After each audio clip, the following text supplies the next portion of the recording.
Come on, come on, come on. As you look at the folder, Everard covers it with his hand and pets it. He's hiding it from you because it's not a real RCM folder. It's just another one of those brown folders you saw in the file cabinet. That's not an RCM folder. Okay, Harry, you got me. This is from the Census Bureau, not the RCM. Those Census Bureau people are absolutely corrupt. You should do something about them. He got the name from the Census Bureau, and everything else from your actions here in Martinez. Yes, Mr. Kitsuragi from the Census Bureau. Like I said, now I'm actually a very busy man, so is there anything else I can do for you, Harry? That means he doesn't really know anything about you. A pity. The mystery of you will have to remain a mystery for the time being. So the Census Bureau says my name is Harry Dubois? Yes, that's what I said. Try to keep up, okay? Let's move on. I'm at Joyce, the company representative. Oh, that's very nice. I haven't gotten around to her yet. I'm very, very busy, you see. I hope you're getting along. One thing I want to make very clear, Harry, is that this is not some kind of union versus corporation situation. Everyone is just pals here. Just pals? Yes, we're all trying to do what's best for Martinez. Don't feel like you shouldn't work with her just because you and I are such good friends. I'm not a jealous guy. What happened to the previous negotiator, Mr. Gaumont? What do you mean, Harry? Nothing. I let him go. He made concessions for the company in previous negotiations. Why would you let an ally like that go? He's an old man, Harry. I wanted him to spend more time with his family. God knows how long he's got left. Concessions for the company in previous negotiations. How would that make him an ally? Like he made the company concede? I guess that would make him an ally. You called him a midget. Harry, I have little people in my organization. I would never call someone a midget. What is this? Honestly, I'm beginning to think you're a midget, Harry. I'm only kidding, Harry. You're not a midget. No one is. We're pals. Joyce said the previous union leader vanished under suspicious circumstances. Vanished? Harry, the woman left her casserole in the oven and couldn't make it here in time for the voting. Oh, did I leave my casserole on? Better go home and check. The election can wait. When she got back, the whole thing was over. Wait, there was no mention of a casserole from Joyce. Funny, Joyce didn't mention any casserole. Harry. Do not fixate on this little matter. Maybe it was a rabbit stew, or a hairdryer, or an iron. The point is, her heart wasn't in it. Mine was. This particular brand of humor he has, it makes for a fine distraction. Everard, Joyce seems to think the union is lowballing her. Yes. Lowballing, of course. This isn't a casino, Harry. Real people, real livelihoods are at stake here. But everything's a casino for those rich types. His expression makes it clear. This is childish and irresponsible behavior. Why haven't you let her in to see you? If she actually wants to see me, she will find a way. Any good negotiator would. And I just don't have anything to discuss with a bad negotiator. It's a fortress.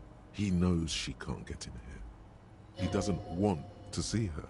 It's as simple as that. Okay, let's talk about something else. Of course, Harry. Let me just assure you one more time. It's perfectly okay to share anything we discuss here with this Joyce. This is a completely transparent organization. I have no interest in what she is doing, but I myself have nothing to hide. Your business is your business, and I respect your privacy.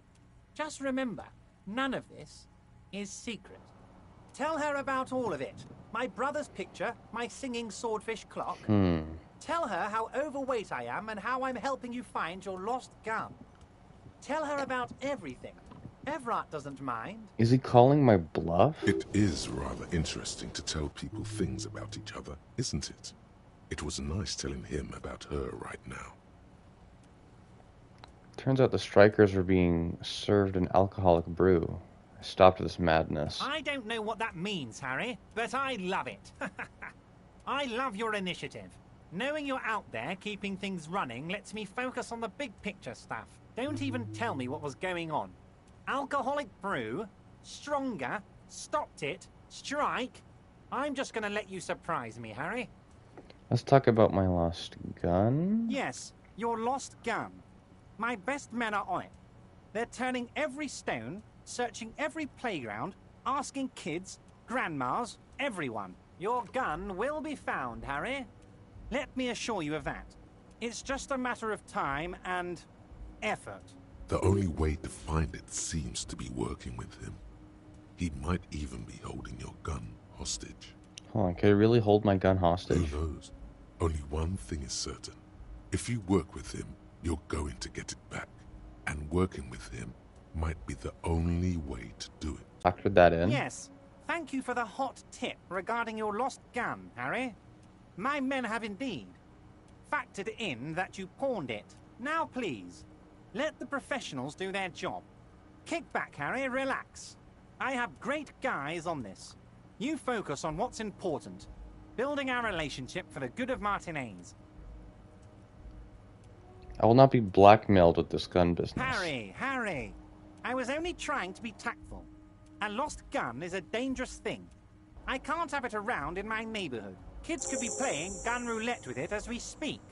Teenage gangs could be arming themselves. Get a hold of yourself, Harry. I assure you, we are working on locating the missing sidearm as well. Excellent, Mr. Kitsuragi. That's excellent news. Looks like we have a friendly gun-finding competition on our hands. What's in the container that's outside your office? My dear Harry, there are literally millions of containers in this harbor. I couldn't possibly remember what's in all of them. There's something special about it. It was attached to the Kvalsund crane. Harry, you smooth-talking son of a bitch. Time is a precious resource, and I don't have enough of it to count containers with you. Smooth talking. Maybe that's the way to go about opening the container. You should at least try convincing it. Everett, I'm gonna leave now, but we might talk Wait. again later. You need this to get in and out through the gate. Thanks. I was wondering how I'm supposed to get out. Here, you're one of us now. A real red and white union man. Take care, Harry. Apricot chewing gum scented one. August 2nd, early late summer.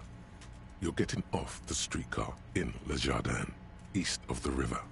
Her father and mother are middle class.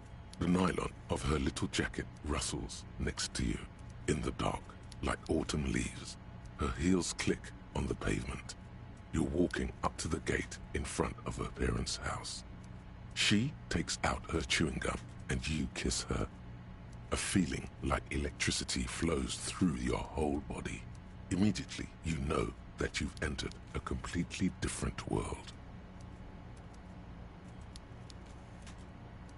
God, that sounds nice. That's not a bad one. We need perception up.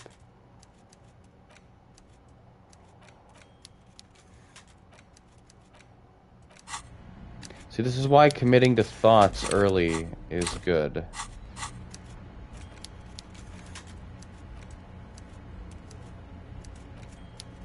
Let's see, find all armor pieces. Weasel's door for Mignon. Well, we're heading down there anyway, so. Here we go.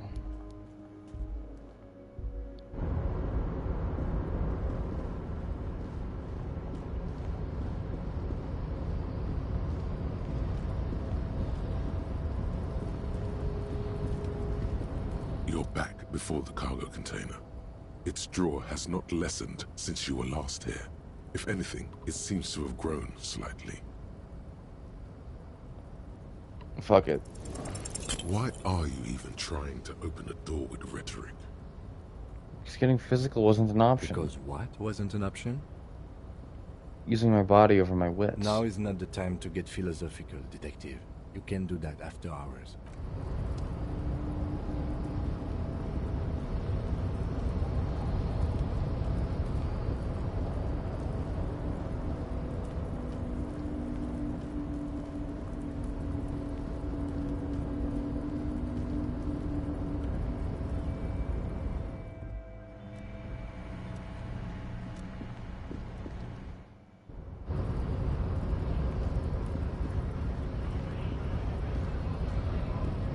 So, how'd you like our harbor? You've been in there, he means. Talked to the boss man too, probably. It was nice enough. It's but a rest area on the path leading across open plains. He notes solemnly, then turns to you. A wide smile adorning his face. Right. You talk to the boss, eye to eye, like men of the plain. If you have any more questions, I'm set to talk. Any idea who killed the hanging man? The mercenary, eh? Who could have killed him? That's indeed the question. Why even do such a thing? The mark was hanged with a very specific type of cargo belt, one often used in heavy transport areas, for example, harbors. What a thought! Why would noble workers resort to such a thing? Unless they were pushed, of course. Pushed how? Your dead guy was an enemy combatant. Hold up, what does that mean? He was an agent of the opposition, attempting to undermine our honorable efforts. Did you kill him? I ain't the murdering type, but that's just me. Large organizations like our union have all sorts of men, with all sorts of skills. He's not lying about not doing it himself. Understood. This has been of limited use. Still, thank you. No problem. I wish the best to you in your search. Sure, I'm glad it's not my search. Takes a sip from his flask. Everett said you have a key to a door? A key, huh? What door is this key supposed to open? He said it belonged to a weasel. Oh, say no more. I got you.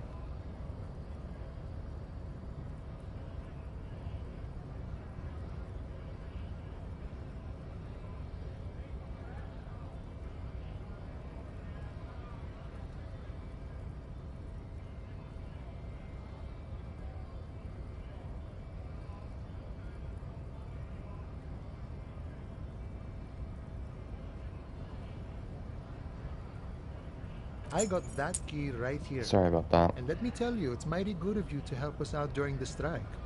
Working class solidarity, as they say.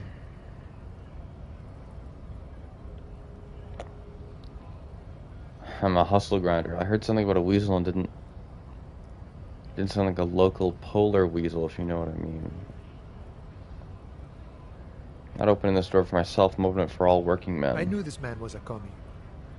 And it's a good thing you're doing too. Thanks. What you're looking for is a basement door behind the greenhouse. That's behind the whirling in rags. That's all I know. Our organization is what you call compartmentalized. Means we keep out of each other's business. Okay, but where did you get the key from? The janitor gave it to me. Nice fella. We talked about life and things that really, truly matter. His gaze wanders off into the distance. None of this mess we're in. This jiving and juggling. What's it for? To feed our children, I guess. Anything else I should know about this task? This weasel person? When he'll be home? I'm more of a philosophical dock worker. I like to talk about the big picture stuff. Who I am, who you are, what we are fighting for. Mank takes a big sip from his flask. He means he's not going to tell you, cause he doesn't know. But he will shoot his mouth off with you now that you're working for Everard.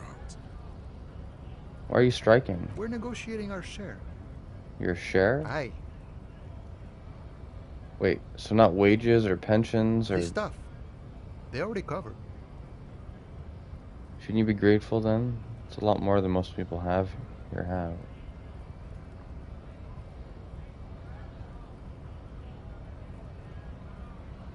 At least you got the benefits, that's something. It's not enough. Not enough to get ahead. More about keeping us in our place. How large a share would you like? All of it. However, right now we want all the harbor workers to be on the company's board, so they could take part in the decision-making process. This seditious talk sounds like communism. Just so we're on the same page, communism is basically wanting to kill the rich people or deporting them to a labor camp in southeast Grad. But don't say that out loud if you're a communist. Bossman Everard, what can you tell me about? Are you a communist? Come on, right now we want all the hard workers to go to the company's board so they can take part in the decision-making process. No. I don't think I'm a communist. Seeing something of value and saying I want it all to myself is a much older and simpler notion. No science to it at all. Well, and wanting it all for yourself doesn't really sound like communism to me. Even a weak child can think it. The only things holding someone back are I can't and I shouldn't. But the stuff you do aligns admirably well with the World Republic. Why not call yourself a communist? I have nothing against communists. They are honorable boyaderos. And they have good analysis. But my own code serves me well.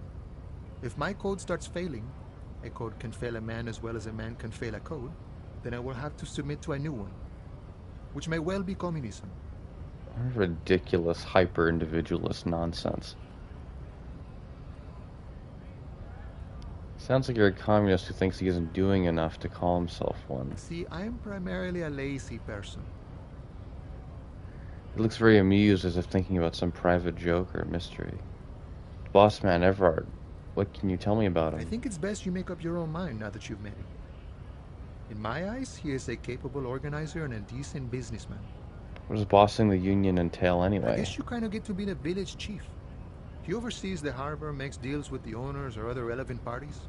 Watches out for his own. By that, you mean corruption? By heavens, why would he not be corrupt? We live in a harsh and disordered world, see? And in this world, the old man is corrupt for our benefit, and we know it. Appreciate it even. He is, personally, not too lavish. The desk seemed lavish to me. He is reasonably lavish, sure. That's his prerogative.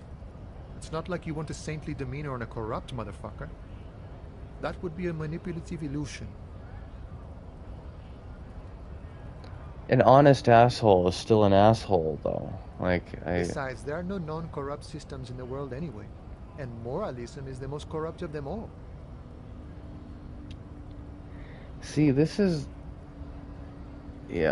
why being ANCOM specifically is ideal. Because if you're trying to be a communist within a political system, like a governing one, like federal one or a state government, there's all like this, I don't know. I'm not educated enough to even talk too extensively about that, but it's like, yeah, no.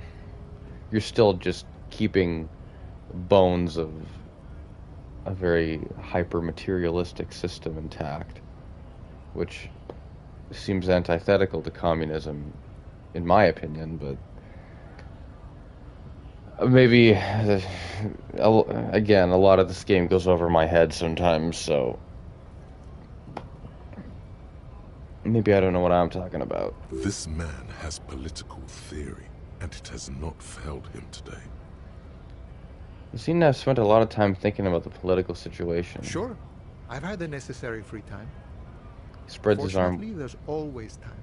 He spreads his arms wide, using the reach to show how much time he has. The look in his brown eyes conjures up an understanding.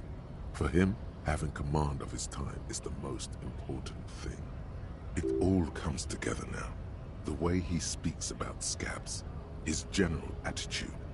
He's a follower of a 500-year-old Franco-Nigerian Boyadero code, itself an appropriation of Vespertine cool. That of a noble peasant or a traveling herdsman. True to yourself, independent in your actions, loyal to your friends.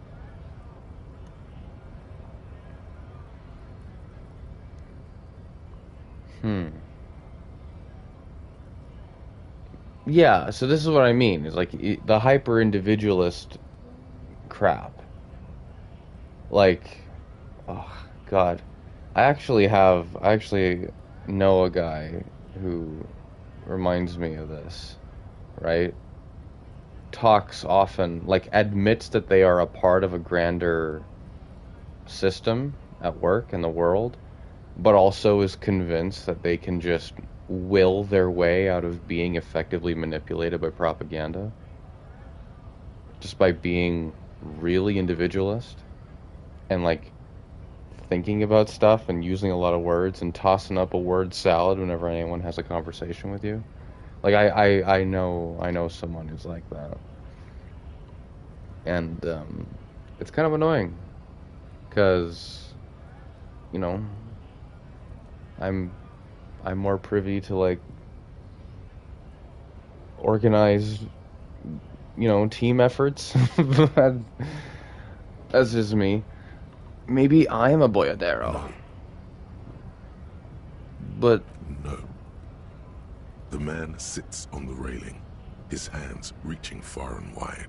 Yet it feels as if he could, effortlessly, go even wider, if need be. And...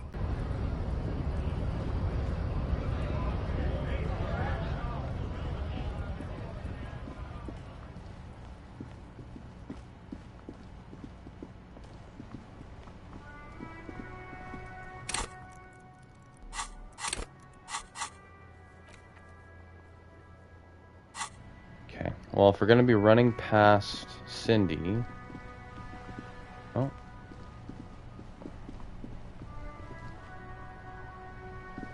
This shit ain't nothing. Stop, stop, what's down there then? Oh. I said there's something down there, but we didn't actually see what it was.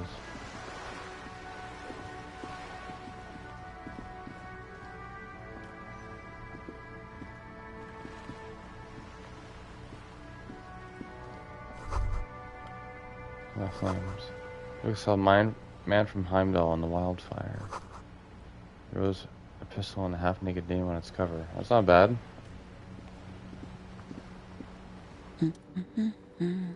See a sturdy woman humming to herself. She seems to be browsing books. The ship takes off like a silvery mosquito, unfolding its rotor blade arms. She mumbles reading, then puts down the soft cover. A good one? Point to the book. Yes? Hello? She nods, her attention fully focused on reading. Who are you? Me? No one. I'm just a working class woman. She doesn't really want to be disturbed that much. If she's such a working class woman, why isn't she working? Shouldn't a working class woman be working? Not all the time. Right now I'm browsing books. Even a working class woman needs something to read. Phenomenal. It is. I'm a policeman. I know you are. Do you need the help of a policeman? What with? Maybe your husband is missing? My husband? No, he's not. So where could he be? I don't know. At home now? Out drinking with his friends? Working? Where is this going, officer? Right, got it. Thanks. She gives you a short nod and shifts her attention back to books. Maybe your cockatoo is missing? I don't mean to disrespect, sir, but you are being a bit of a cockatoo here. For what it's worth, I agree. But cockatoos can't be stopped when they get ladies. It's better to indulge him at this point. What do you mean I'm being a cockatoo? Nothing. Go read up on them if you're so interested. There's a great book in the bookstore. Maybe you should. What if the cockatoo is your astral captain? Or your heraldic bird?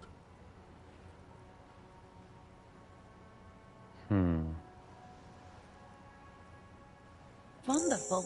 The store is open. Watch her browse books. Her hands move over the book covers. The tips of her fingers look rough, stained with yellow. It seems like she has spent a lot of time at work, smoking. Another comrade. Years of labor are pressing down on her shoulders. She deserves a hug for all the work she's done for mankind. You step in and close your arms around this foreign body, wandering astray in touch. There's a small movement beneath your hands as you shut your eyes. Then, this is harassment, by the way. What is happening? She seems to be confused. Your hands are wrapped around her polyester coat. The fabric feels cold, moist from the sea nearby. The situation is oddly intimate. Your cheek is pressed against her shoulder. Her hand is trapped between your chest. 5 seconds pass, and their passing seems so unimaginably long. Then she coughs and says again, What are you doing, officer? I am fighting for the working class. Fighting for it how? She hasn't let go of your embrace yet. Hug a day keeps the bourgeoisie away. One hug at a time. Oh. I guess it's better than nothing. Keep fighting on, my fellow comrade.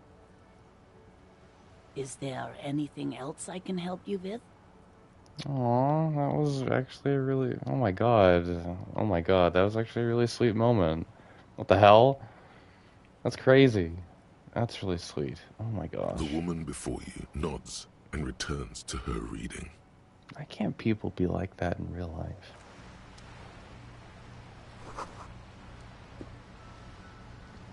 Oh, okay, autism ADHD moment here. There was something I wanted to say, and for some reason I'm in the mood to tell you about it now. I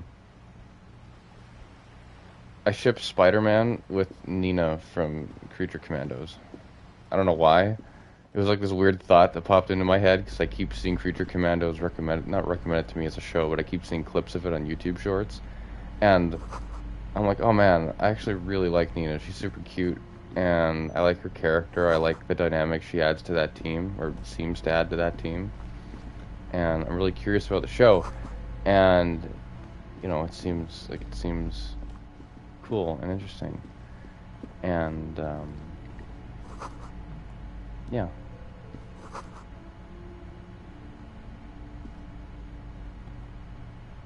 A sulfur-crested cockatoo sits on the cover, its beak slightly I don't know. I thought about that. I thought about saying it. The book title. I thought about From A to Z, a guide to a well-behaved cockatoo. Flip through the Turns pages. out that there are so many different cockatoo species, and they all have behavioral problems.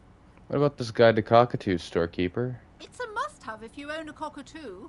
I've heard they're quite capricious.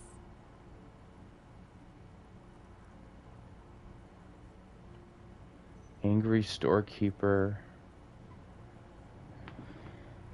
Stare down. Several maps have been attached to a bulletin board hidden inside the alcove. They're held up by small pins. The board has come loose from one corner. The maps look old and faded. Your eye catches a map of Insulinda, a map of Revachol, and a map of Martinaise. This large map displays archipelagos.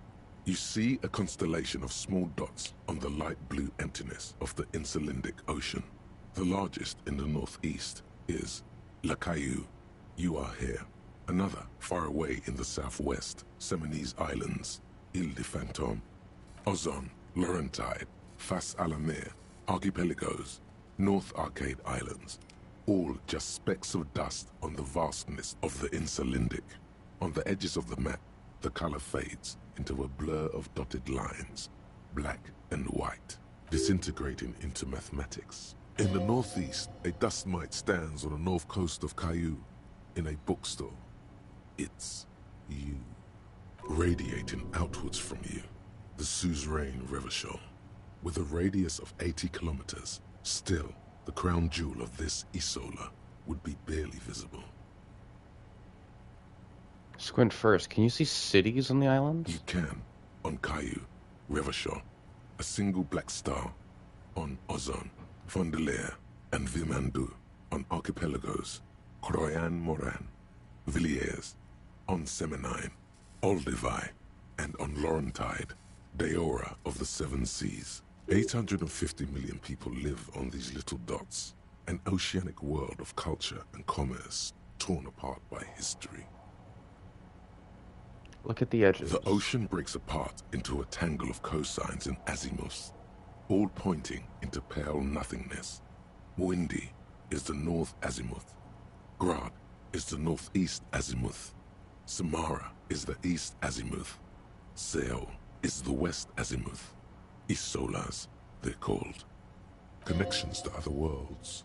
Words past the Insulindian, unknown to you. You only know you've never been there. 850 million people live on these tiny dots. An oceanic world of culture and commerce, torn apart by history. The north coast of a verdant island is shattered by the delta of a river. It is the River Esperance. Countless bridges put the shards back together, connecting city blocks to river islands. La Delta says a great artificial heart in the center, teeming with life forms and construction. To the east, rolling hillsides, Le Jardin, Stella Marie, the suburbs of Saint-Baptiste, swallowed up into the megacity. They sound rich to you. This is Revachol East. Huron, it's somewhere to live, not bad. Then there's Jamrock. It's bad. People shouldn't live there, but they do. Then Forburg.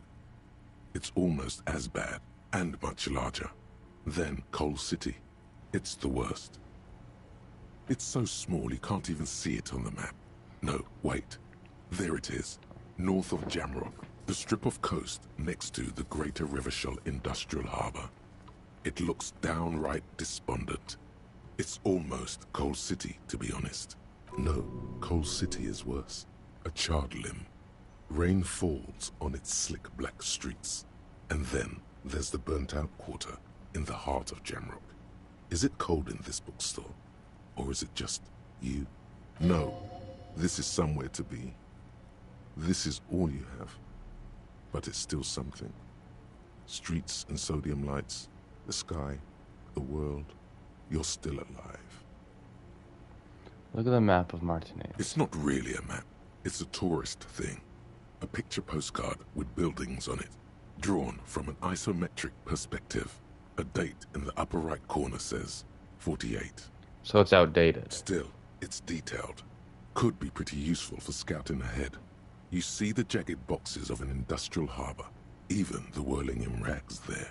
I'm sorry, officer. The map of Martinez is the only one available. The other two are not for sale anymore.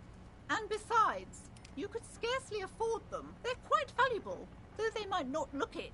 The map of Martinez is 90 cents, though. Why is the one of Martinez so cheap? That old thing. It's an out-of-date map of a tourist location that never was nor came to be. From when some design studio people tried to spruce the place up 4 or 5 years ago.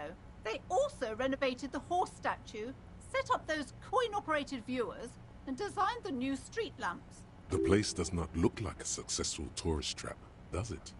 What happened then? They didn't get that far, for some reason. A shame the project never got going. Would be nice if someone fixed Martinez up. All these ruins are bad for business. It's only 90 cents. I'm just gonna buy these. Always good to be informed of your surroundings.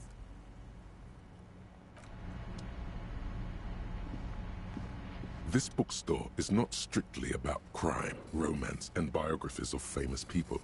There's also a wide range of paranatural literature. What's the shelf? Amidst the various books, you find one written by someone named Matthias W. Dundas. It's about wholeness, unity, balance. These three things are very important to the working class mind. The point of the book, and many others on this shelf, is to give people medicinal advice in situations where they don't have access to paid health services. How does that work? It serves platitudes, while also telling everyone that traditional medicine, the kind people don't have access to, and which costs more than this book, is garbage, and would only give you cancer anyway, without even curing your cold or anything. Wholeness, unity, balance, on the other hand, can basically take care of anything. Though it is important to note, when it's up to your mind to heal yourself, then it's because of your mind that you're ill in the first place.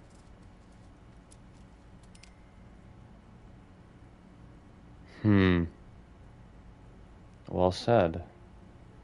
Does the book say anything else? The book features chapters on topics such as how to find magnesium. It even lists plants you can harvest magnesium from. How to continue drinking if you're an alcoholic who has destroyed his liver.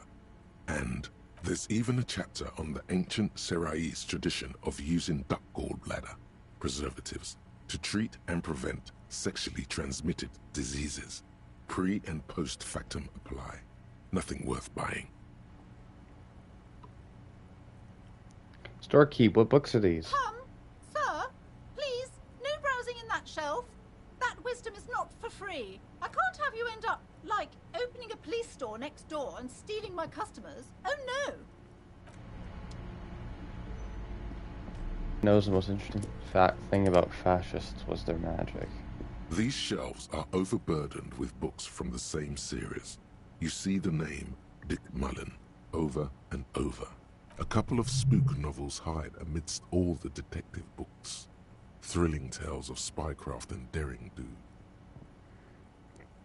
It's all this crime fiction. Oh, crime, robberies, murders, even sexual crimes. We're fortunate to have Dick Mullen and his stories to sort all that out. You're a police officer, apparently. You should buy all of these. They really do teach a person how to be a proper detective. Crime fiction is a disgrace.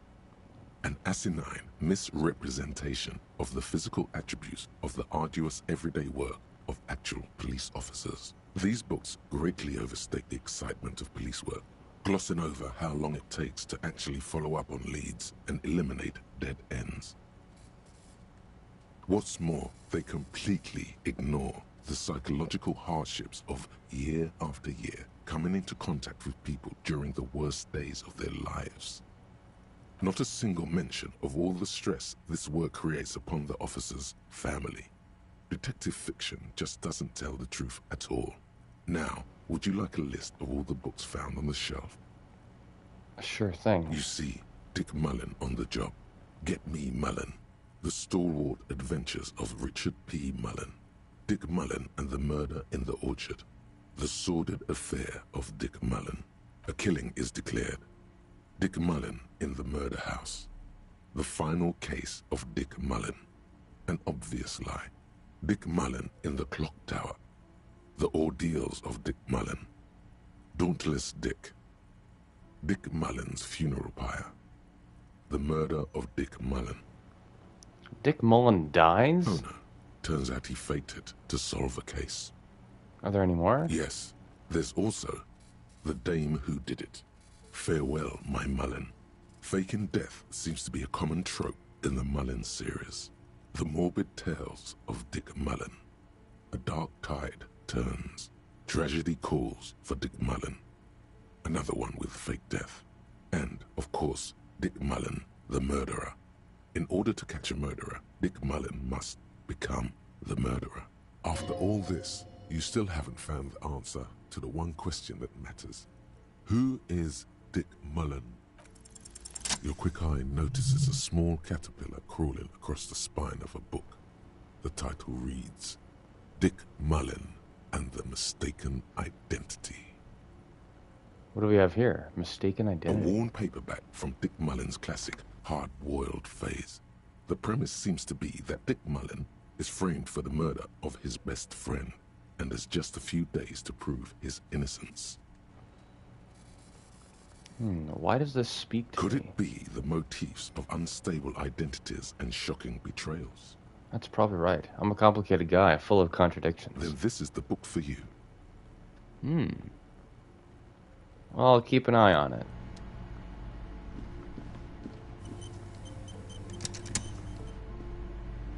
You're alive and well. Don't keep me waiting now.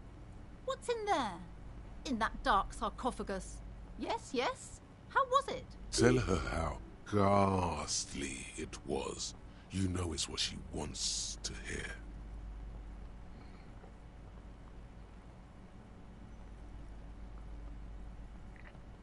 It was a charnel house of failed business enterprises, leeching life energy from this bookstore. I knew it.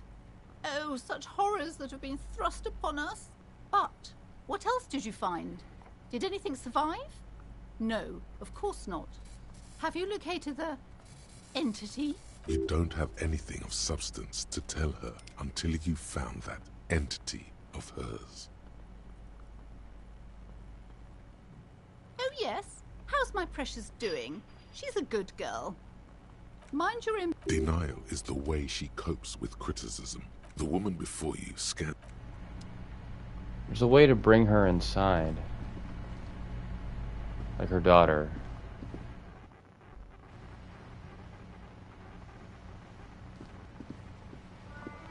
Hello, sir. How is the investigation going? Found any curses yet?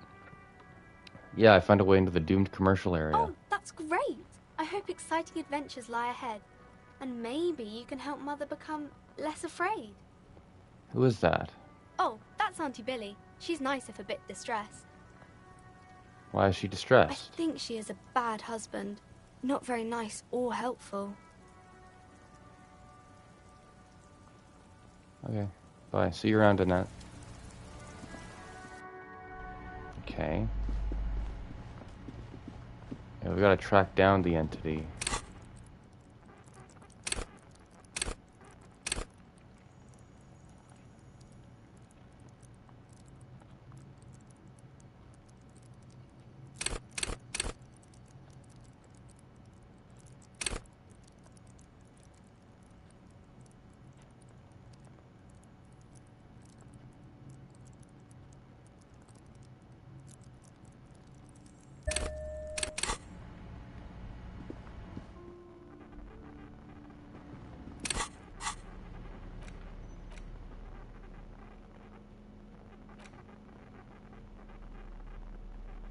The worn map features the patchwork grid of the streets of Martinez, with directions to appropriately touristy locations. Year 48 resides on the upper right corner.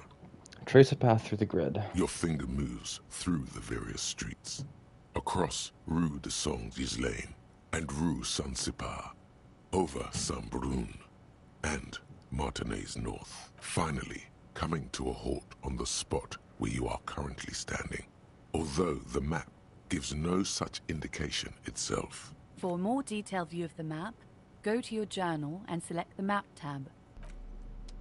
Cool.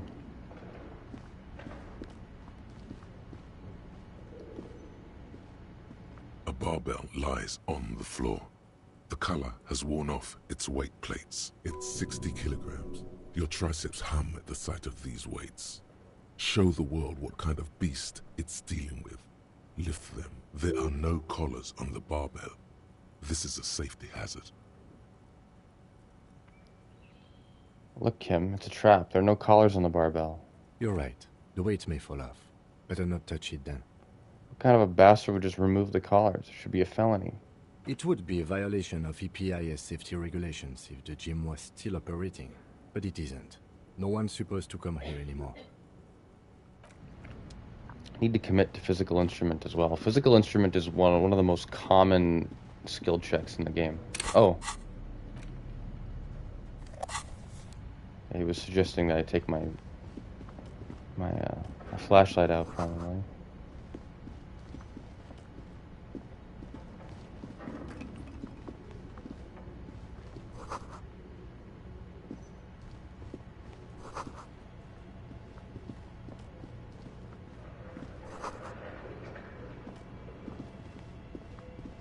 Okay.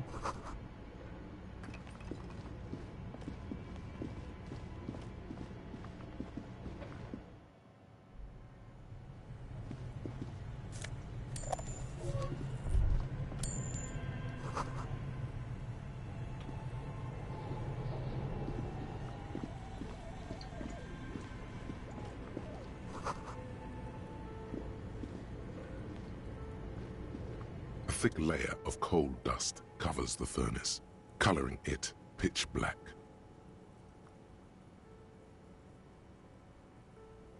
It's dark and grimy here. The echo is so prominent, it's impossible to discern what the voices are saying, or what's producing them. What are you doing? Not sure, Kim, but I think I can hear someone talking upstairs. Wait, really? You should investigate, see if someone's upstairs. If I fail this, that's fine, because I want to put points into physical instrument anyway. Muster all your strength and yell. Your dehydrated, hungover throat can produce little more than a dry croak. A lifetime of smoking and drinking will do that to you. The chatter from the chimney continues on as before. You seem to have made no impression on whatever's up there. Then again, maybe it's worth actually trying something up there. Maybe you should let your voice rest, officer. Try again later. Looks like it. Looks like an old central furnace used to heat the building. It's connected to the chimney. No one has used it in ages. No signs of any recent fire. Only dead rats.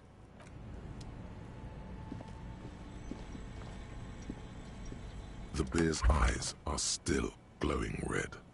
It's guarding over the freezing corpse hidden inside its belly. Your arms reach out and your eyes close, as if by their own volition. It's dark all around. You feel cold, slippery flesh, first with your fingertips, then under the palm of your hand. What is this?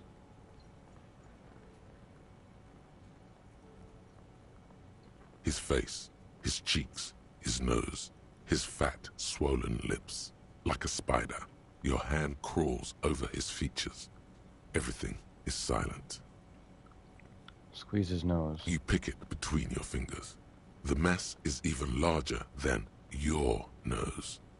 Very porous somehow. Like it's about to pop. Keep crawling, lest you break it. Put your fingers in his mouth.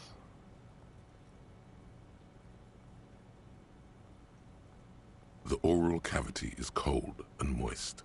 A ball-like tongue attaches itself to the base of the mouth, lolling around like a scallop. Play with it. This feels right. The tongue moves freely in the cavity. The mucus of the mouth is slippery, delicate to touch. From the soft meat, teeth are budding. Hard pearls of bone in the gums and in the back of the mouth. Can you feel it? You're so close. Rip his jaws open now. Look in.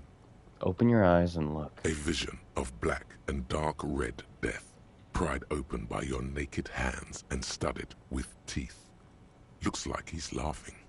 Death fumes rising from the throat, and there, in the back of his mouth, above the bell of the uvula, right in the soft palate, you see a hole, barely visible to the human eye. It is swollen shut, almost vanished. No larger than 0.4 centimeters in radius, the edges appear darkened. An abrasion collar. This is what we're after. Abrasion collar. Abrasion collar. There's a pen in his hand. His notebook is open at the copy paper. Touch it with your finger, A black trickle gently. of liquid runs into his throat from the wound.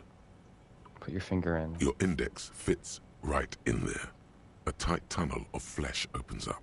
Tissue damage. Wide enough for 2 fingers. As you push both in, you reach through his mouth, right into his brainstem. Brainstem? Yes, that's what this part is called. Feel around first. The basal ganglia feels clumpy.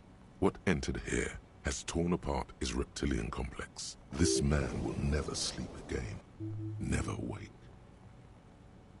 Push deeper. Your fingers slide into the remains of his limbic system. There is no resistance. It's gelatinous. The slug-like structures are damaged too. The tearing extends deep into both hemispheres. There's a cavity cut right between the hemispheres. The lieutenant answers with the sound of his pen on paper. Your fingers are all the way in now, reaching toward the inside of his skull. The cavity goes further, but the entry wound isn't wide enough for the rest of your hand to follow. Wriggle in. Your fingers reach toward his skull. His cerebral cortex feels like jelly. Cold jelly. Strange fluid streams down your wrist as you push deeper, until you feel it on the tip of your finger. Sharp, serrated material. The edges cut right into your skin. I feel a solid object right under the skull. Can you get to it? Inspect the skull There's first. a tiny crack. A protrusion in the cranium. Right in the back of his head. Your finger must be pointing straight at it. From the inside. The object that is in there stops just short of the skull, in the encephalus, knocking this tiny fracture into the cranium. We have the makings of a very small exit wound here. Come on. Don't do this to me. Come on.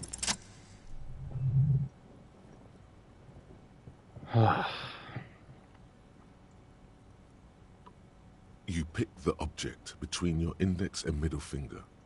It feels sharp, like metal. With your face twisting from pain and concentration, all you need to do is just... I got it. Good, good. The inside of the head feels cold and smooth, like a glove. Sweat dripping down your brow. Careful not to lose the prize between your fingers. With a plop, your hand emerges from the mouth, covered in blood up to the wrist. Between your fingers, a small flower, a blossom made of lead. A bullet. Lieutenant puts a small bag marked evidence under it. Drop it in. The bullet falls in the bag, leaving a smattering of blood on the plastic. He raises the bag under his eyes and says, A non-caliber. Rifle. Some kind of brittle alloy. Fractured on impact. Can I have it? Of course. You've earned it. Lieutenant drops the bag in your bloody hand. Feels light. We need to add an item to the injury list. Injury number 4. Oval entry wound with an abrasion color. Soft palate, back of mouth. High velocity. Temporary cavity in brain tissue. Small exit wound on the occiput. How does that sound? Sounds like heaven. Opinion, fatal injury. Agreed. And one last thing. We can now fill in injury number 3. Ligament mark. Opinion non-fatal. Post-mortem. Treatment. He's proposing the bullet was the real cause of death, and the hanging an attempt to conceal this fact. Treatment? Treatment, officer, is an attempt to manipulate the body after death, to hide the real cause with a false cause. In this case, this injury here. Points to the mark encircling the corpse's neck. The ligament mark, the fractured hyoid bone, was all treatment. Yes, and the belt around his neck, the hanging, even dragging him to the yard. All of it was done after this man was already dead. Agreed. I have had my doubts for a while now, since I saw there were no signs of struggle on his hands, and no claw marks on his neck. There have been other signs too, small things. We were right not to assign hanging as cause of death, as the perpetrators expected we would. No such luck for them. Find the bullet before you get fooled.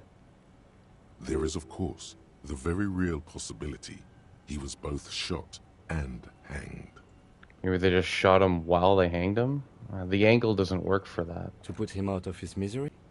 I may be intellectually sloppy, but I prefer one theory at a time. And this just smacks of treatment to me. Who would do this? That's for us to find out. But this, it will make finding them just a little easier. Why would anyone do this? To hide something. The real killer? The real motivation? What really happened here?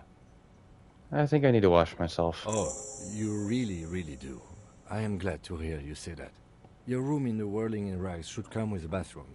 Be sure to make use of it in the evening. Maybe the bullet holds more answers? Yes, we should take a closer look at it. I am certain it has more to tell us. This little thing could reveal much about the weapon that shot it. What happens next? We bag the corpse and carry him to the holding pen of my kinema. I can transport him to processing myself, but I will be gone for the rest of the day. You'll be gone? What should I do in the meanwhile? Work on the case. Tend to personal matters. Try not to do anything too dangerous. An officer needs backup in a neighborhood like this. I'll leave that choice to you. And one more thing. Great work, detective. Thank you. After you bag the corpse, Lieutenant Kitsuragi will leave the party until tomorrow morning. You can do side tasks, and even the main case, but it might be more difficult. Plan his exit accordingly. Try to remove the dead man's boots. I thought we decided to leave it to processing. Let's not turn this into some kind of circus. Guess I know what I'm doing when you're gone. Okay, so you can sneak out of your room maybe, after he's gone to sleep.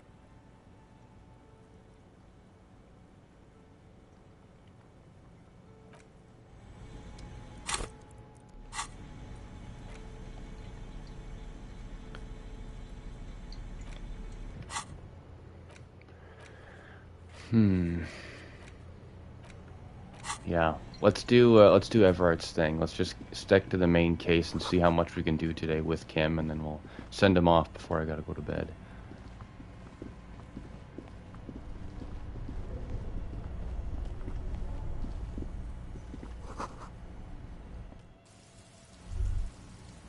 All around you, rain falls on the great city of Revachol. Rain drips from the eaves and floods the gutters, washing the filth away. The spring thaw must be here. The snow is melting. What am I doing? Looking up at the sky, cold water dripping from your hat. What do I see? Grey sky like great battleships, clouds colliding with one another. Rain falls down on the world. How does it feel? Humid. Your coat shields you from the rain while the city shivers around you.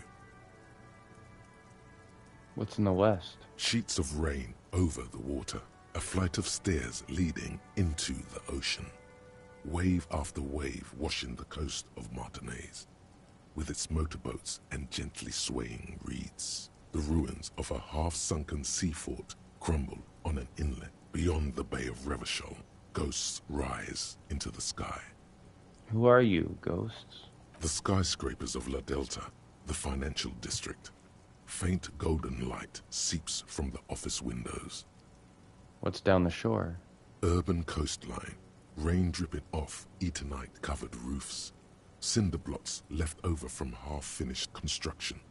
A defunct research and development building, once seized by revolutionaries. An old wooden church stands on stilts above the water. And beyond that? Coal City, end of all lines. Run your fingers through your dampened hair. Your hair is an oily mess flecked with ash from neighboring coal plants. Smokestacks rise somewhere in the distance. What's in the east? The great gates of the industrial harbor are locked. A chill runs down your back. You shudder like an animal trying to shake water from its hide. Clench your teeth to stop the shuddering. Behind the gates, heaps of supply crates, red and blue metal shipping containers, slick with rain. The Greater Revachol Industrial Harbor is an artificial mountain range. Immense wealth resides within, and immeasurable poverty in its shadow. La Drusienne, King Dries passenger harbor. Cruise ships flanked by dock arms. Cranes watching over the mouth of the river distributary. What's across the distributary? Couronne, the lower middle class. Distributary after distributary cuts the city blocks in half. 7-story buildings trail off into the rain. What is beyond the Couronne? A silvery curtain of rain over the houses. The class divide. You have never been there. They don't need the law east of the river. What's in the north? Capeside apartments. Tower blocks crowd one another. 4.46mm bullets still lodged in their war-torn stone walls. Hallways collapse from the mortar hits of a war that was lost long ago. Clotheslines go to waste in the rain. Radios play. The morning news. And closer to here? A yard. Rain falls onto the roof of a woodshed. The lingering odor of decomposition mixes with that of damp soil. What's in the south? A traffic jam. Rain thrumming on the roofs of motor vehicles. Inside, drivers watch water streaming down their windshields. The statue of a king shudders. He too is cold. The canal bridge has been raised. What's on the other side? The road ascends. A raised motorway loops above the ghetto. Beneath its concrete columns, a sea of rooftops, woodwork, and tar stretches northward. 4-story buildings as far as the rain can fall. The snows melt in Jamrock. With a hood, with a hood, with a hood at. I have a brother in the cut. Where the hood at? Come on, you gotta have the voice, like, do it like the song, come on. That's ridiculous. What a ridiculous joke. You see, all this seriousness, and then they throw something like that in there. This game is so awesome. Why am I not there? To be in Martinaise, where no one goes, at the runoff point of a long-forgotten canal, in the whitest part of town, in the shadow of the day the revolution fell. Why am I not where? Oh.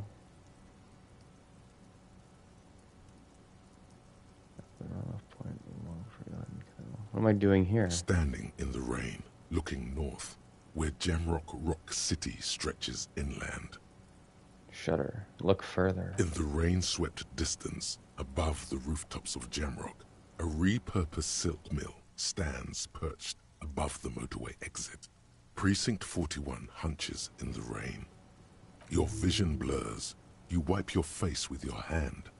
The rain stings your eyes, making you look up and blink. What's above? Coalition-era statics hang like apparitions under the cloud cover. Way up there, where rain forms, rotors flutter silently. Your sight clears.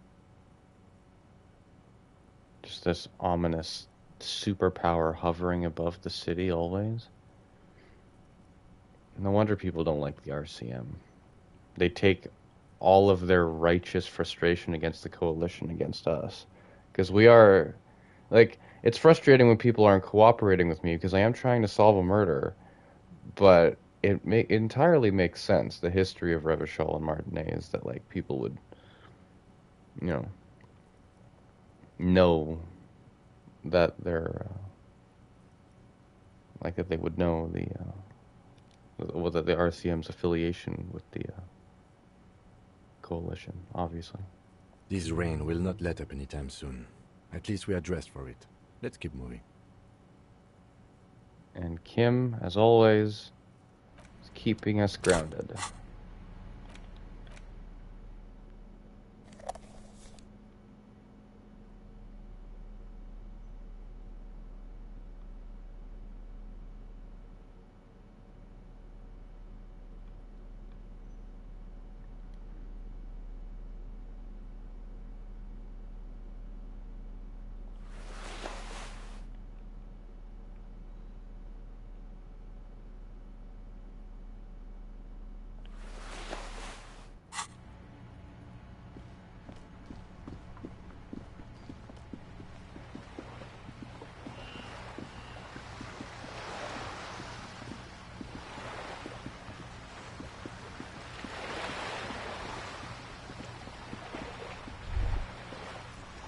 The sight of bullet holes stirs something in you, making you forget the lieutenant's surname. Look closer The first. faded marks are too degraded to draw any forensic conclusions. Just chips in the sandstone. They look pretty ancient. Kim, look, bullet holes. Where? Point to the chips in the wall. Someone's been shot. We're cops. We should solve it. There? Those are old. You mean like from the Revolution? Yes, the one that happened half a century ago. Those bullets were fired during the Revolution and do not warrant an investigation by officers of civil law. Okay, what can you tell me about this revolution? Not much. I don't have a fresh perspective on it. Shall we go? Free experience, though.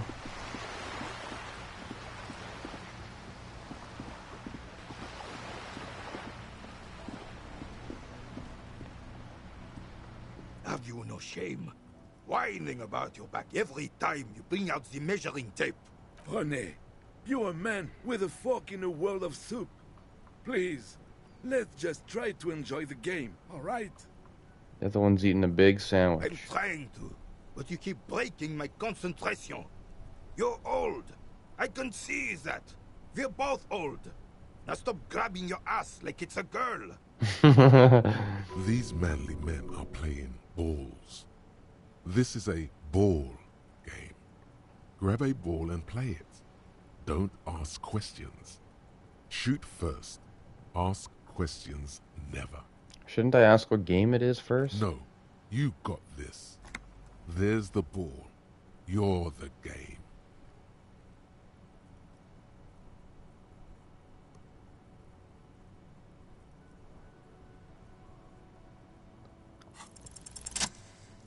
Let's do it.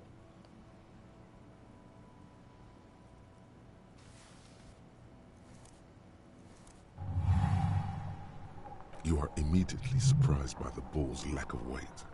No matter, you'll make it work. The cold metal ball is surprisingly smooth against your neck. It has a pattern on it. Probably a sponsored ball.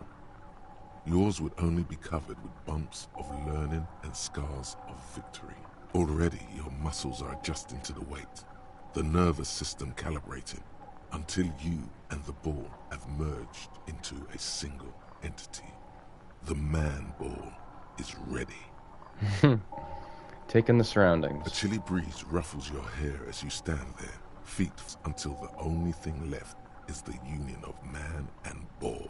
West, in the Grand Couronne area, a sharp overhand left from Arsène Luc Edelbrock sends the Samaran heavyweight champion, Kostya Miasnok Kostenicha, flying to the mat. The crowd goes wild. Revachol loves her heroes. There's time for a last glance inward. Who am I? An embodiment of pure motion. A fine-tuned locomotor running at maximum efficiency. The inertia can be contained no more than a bullet leaving a gun. Let go. Be the bullet.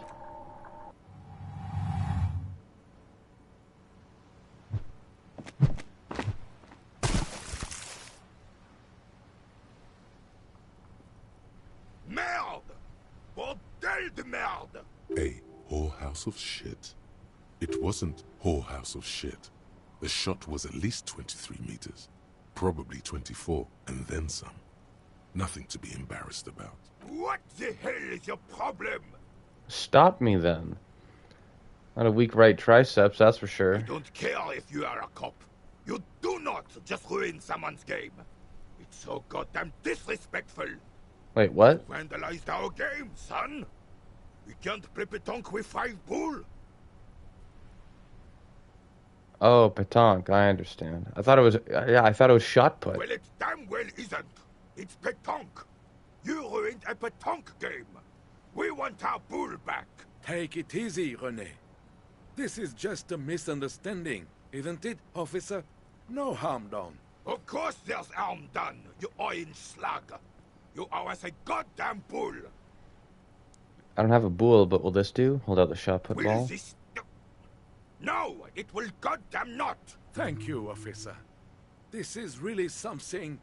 Honestly, I think it's better than our old bull, even. Mon Dieu. All right, fine. What do you want, officer? Yes. Why did you come here? It's unlikely they know anything about the murder. Renee, I found your guard booth. Yes. The Debardeurs Union pays me to stand vigil during the nights. Not out of any political allegiance, mind you. I'm an old man. Don't sleep more than a few hours every night anyway, and money is tight. You must have seen something on the night of the murder. Your booth looks right into the yard. Yes, it does. Unfortunately, I wasn't working that night. Been on a 2-week leave since last Monday. Hold on, why are you on a leave? It's a private matter. Nothing to do with your investigation. You see, officer, René is the kind of man would rather die than admit he needs medical assistance or, God forbid, sick it. A real man's man is just gonna ride it out. I'm fine, goddammit. Mind your own business. It's nothing. Just got to cut back on coffee. So who was working your shift that night? No one. The boss has been unmanned since last Monday. There's no other guard. It's just me. No one has been guarding the container yard since last Monday. Yes. It's not actually an issue. I mean... Look, officer. The container yard doesn't actually need a guardsman. Never had one before René. Monsieur Claire had that booth built specially for him. It's mostly decorative. Mostly The decorative? possibility of someone being in there is enough to discourage any ill-minded individuals.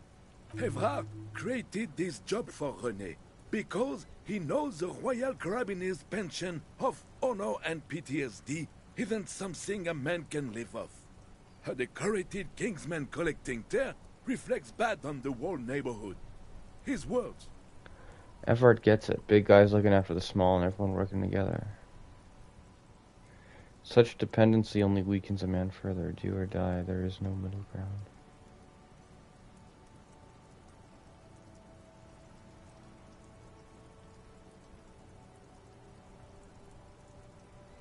Should rent out his services, invest the profit, get few more guys, expend and repeat. Wage work is a dead end.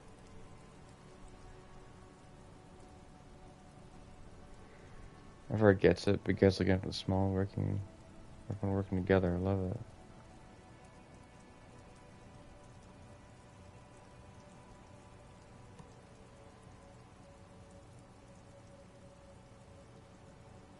Is that the communist one? Job market keeps folks motivated.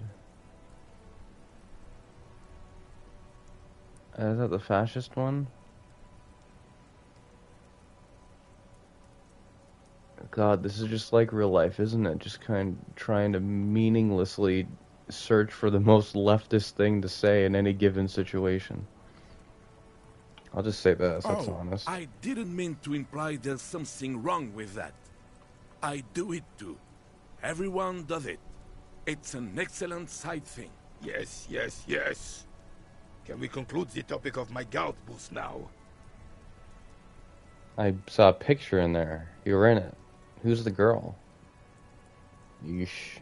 She is nobody. This is none of your concern. And I refuse to discuss my private affairs with the RCM. The lady is Jeanne-Marie Beaulieu, and she sure as hell wasn't a nobody.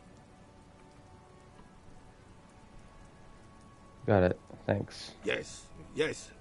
Like I said, I would be up anyway, so might as well keep an eye out. It keeps my senses sharp. Do you know anything about the man hanged in the backyard of Whirling in Rags? Unfortunately, I don't. Unlike most of the locals, I have no qualms about assisting law enforcement. But this affair has passed me by completely. And most of the locals? In Martinez, the union is the law. So can you really blame them? We don't have a problem with cops. Cop is a pejorative term. I don't have a problem with policemen. On the contrary, I admire the effort to bring order to our streets. He doesn't know about the crime. Your time is better spent discussing politics. What about police women? I'm confident they are indispensable in regard to all the paperwork and other administrative duties. Oh.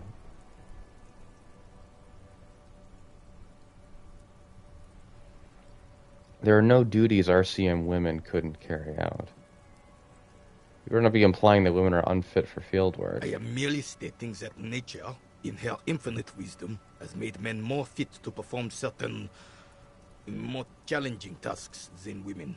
Remaining headstrong, making tough decisions on the spot, or even tackling physical obstacles are a few examples of such challenges. Remaining headstrong. You're a bit of an asshole, aren't you, old man? There's no point in getting angry at nature, officer. This is just the way we are made. Oh, boy. Yes. The terrain here provides an interesting variety to a familiar game. Was there an earthquake here? No. It was left by heavy artillery fire. It's a crater left by artillery fire, but why? Why was heavy artillery used? Because that's what happens when communists hijack your country, execute your supreme leadership, and turn your capital into a slaughterhouse. You use heavy ordnance to clean up your home. Who are the communards again? Commies, communists, socialists, anarchists, call them what you like. They just chose the name to feel special. Senseless sentimentality. Did you use artillery fire against them? Sadly, no. It was the foreigners who brought them to their knees. We fought valiantly. Too valiantly. So valiantly we got licked. Yeah, squeezing a bowl in his fist. Should have fought dirty, like they did with their suicide sex cult propaganda and mad anarchist women strapped to shrapnel bombs. We didn't though, and we lacked caliber. God bless him, but the suzerain's cannons simply weren't big enough. It was probably a bit more complicated than that. Probably. Why shelled him here in Martinez? Because this place is a damn beachhead. Had to soften the commies up first. The beachhead? Yes. The military coordinated amphibious landing to take back Revachol. Martinez was used as one of the 3 footholds in Revachol during Operation Deathblow in 08. The other two are off in Stella Maris and the Delta. Shake your head and look down at the crater. This here is Blood Ground, where Coalition boots first made landfall and cleaned those rabid dogs out. Most likely, we're playing pétanque on their mangled corpses. Blood Ground. You got old René going there. Like he isn't hungry enough already. Hold on, the Coalition? Mm-hmm. Don't get me wrong, officer. I hate those foreign dogs, but the enemy of my enemy and all that. They're the lesser evil. Is that why everything's so bombed out? Damn right, son. They laid the fire of hell on the city before they stormed it. And it worked, too. There's a strange gleam in his eyes. The rest of the city got cleaned up, but Martinez they keep as a monument. And now the Union Socialists are practically running the place. Well, it's your own damn fault.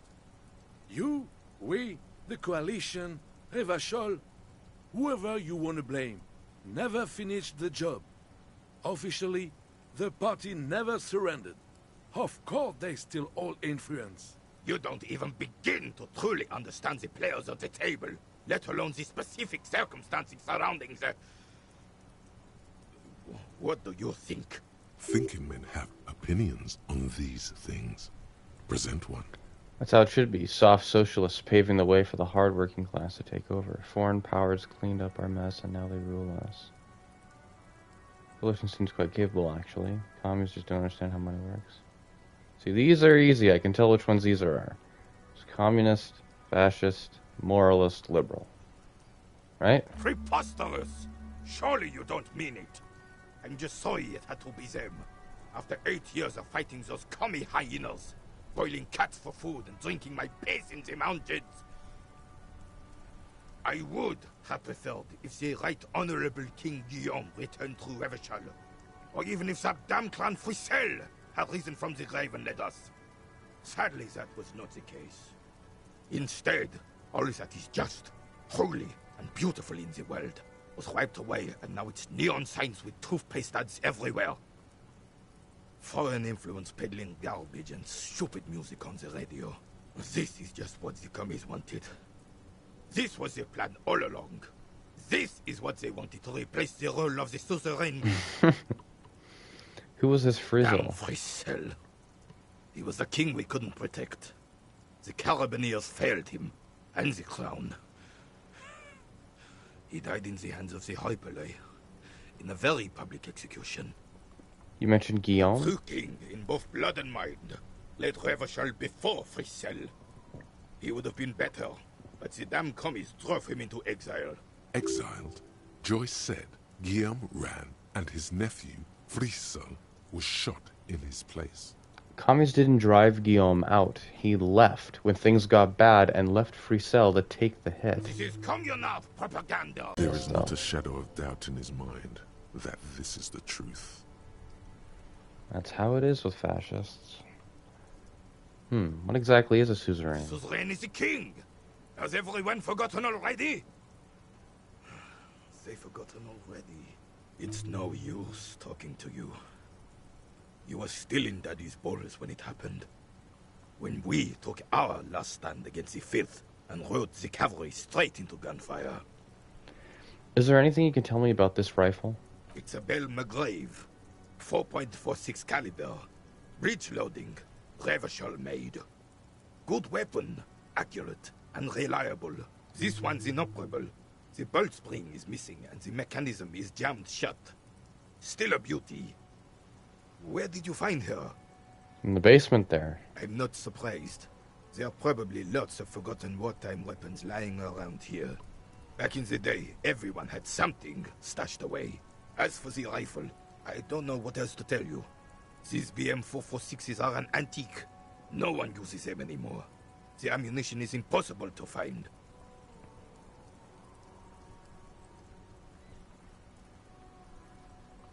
I saw the statue of Philippe III near the roundabout. Ah, yes. King Philip III, on his steed. A reminder of what Revachol once was. Oh, absolutely. At the mercy of a cocaine-snorting tyrant who emptied the treasury so he could sleep on a bed of gold. A superpower, feared and respected. A testament to what this country can be under the leadership of a true king. Someone who knows how to rule. How should a true king rule? Decisively, without fear of offending the sensibilities of the frail and weak-minded among his subjects. This is something the insurgents never understood. Seems to me a leader should take care of his people before himself. Elysium is only as strong as its leader. That's why it was such madness to try to... Well, hold on. If that's true, then Revachol failed because the leadership failed it, right? The king left, right? Like, yeah. It's funny because he words it like that, but it doesn't universally work in his favor as an argument.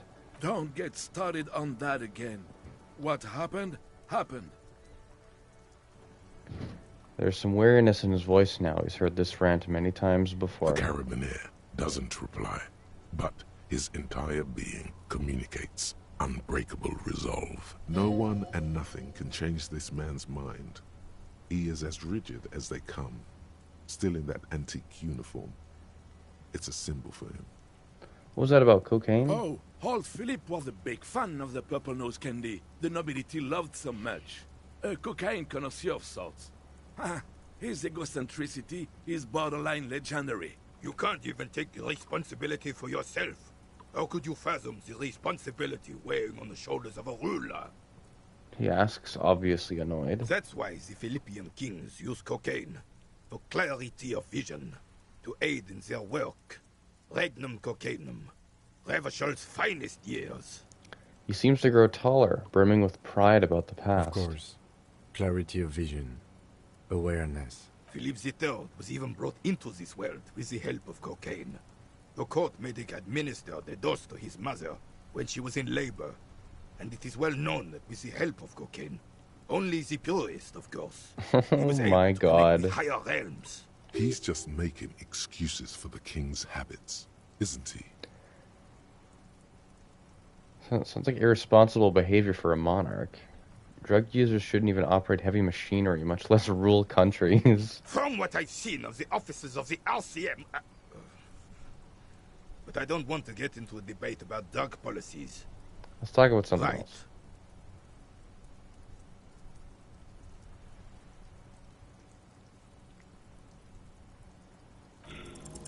All you observe is a veteran refusing to let go of the past and his old uniform. This is not uncommon. This is the uniform of the Royal Carabiniers in service of Frissel I, Guillaume le Lion, and the valiant King Philip V before him. Don't you mean Frissel the Fan? You do not speak his name, Craven, although he was a clown. But he was our clown, ours to ridicule and to mourn. There's something you missed. You will get to it. Don't worry. Thank you for your time.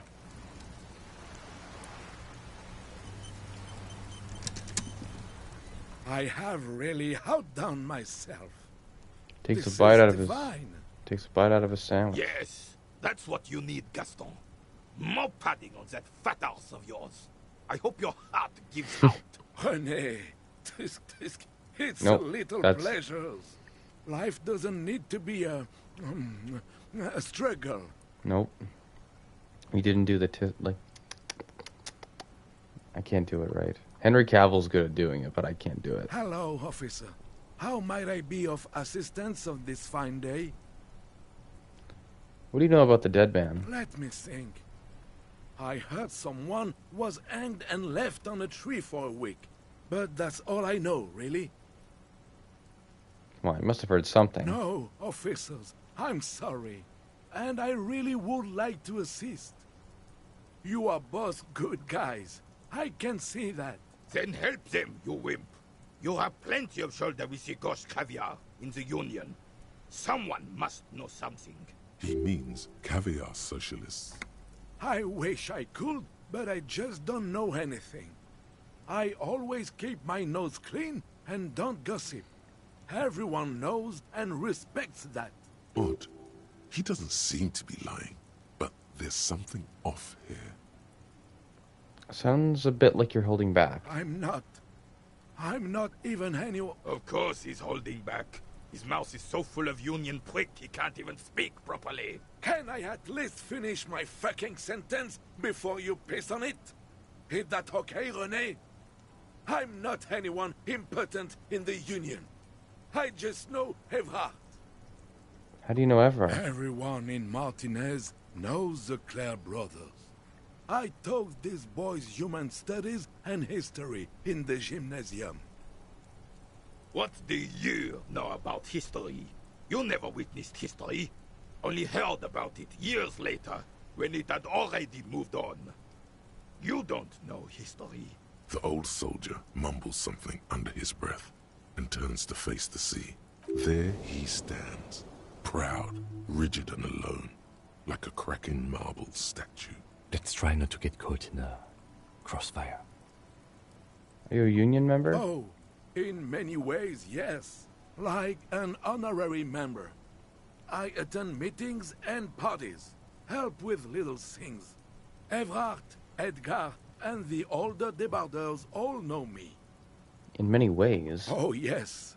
So you're not an actual member? Not in the technical sense.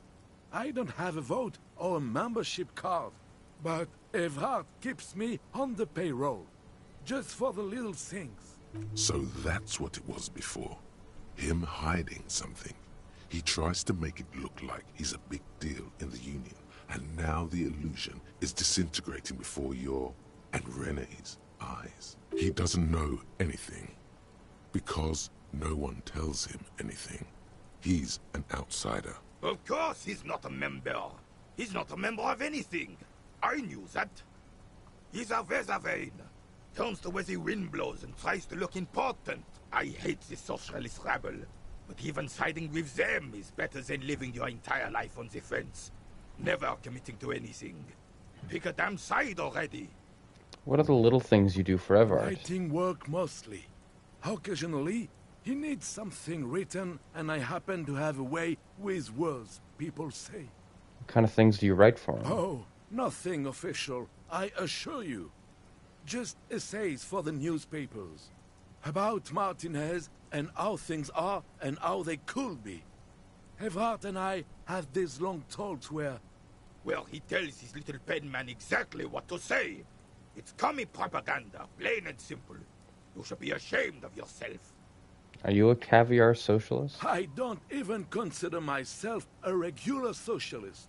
Politics is not really something I involve myself in, officer. How can you write those newspaper pieces if you're not political? Officer, I have a vivid imagination. And like I said, I have a way with words. That's enough. No need to sink into politics. He just fluffs it up. Of course. Don't sink into anything. Don't sink into any fight. Only sink into your couch.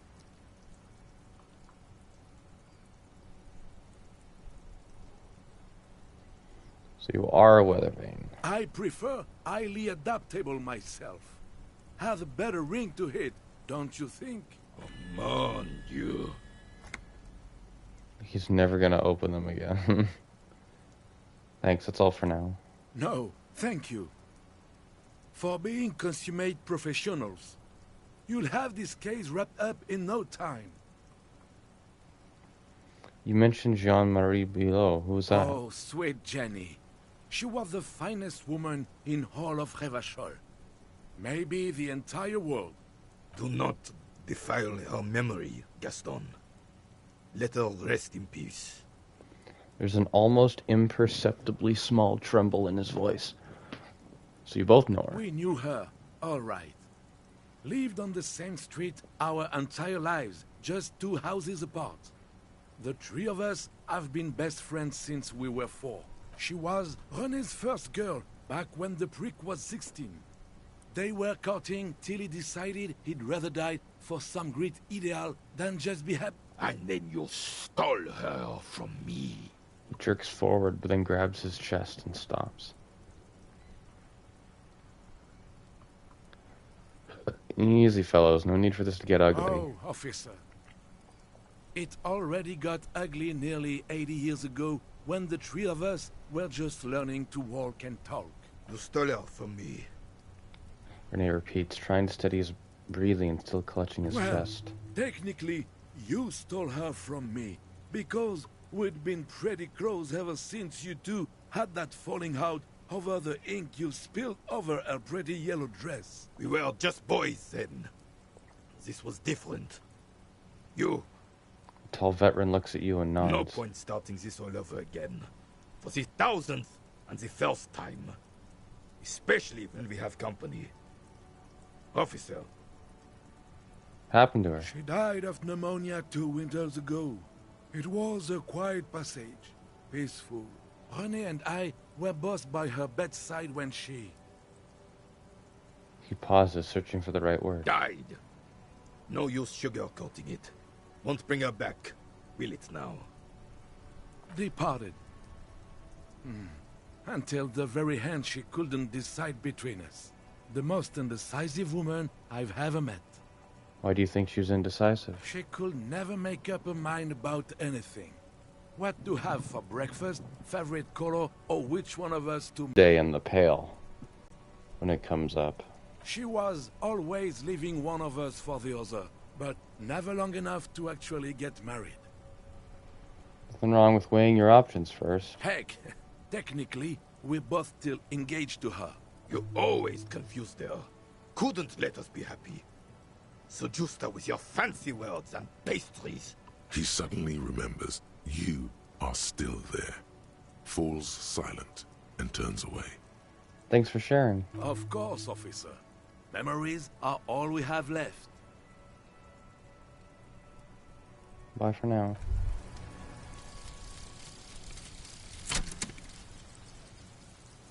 White morning.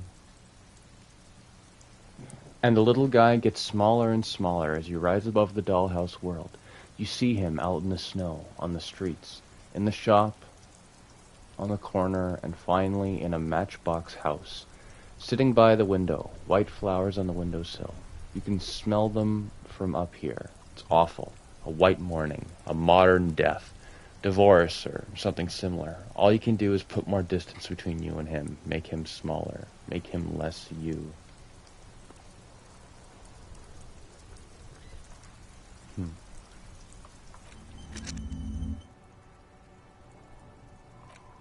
Well, it's not the worst thing in the world, but there's probably going to be a better one along the way.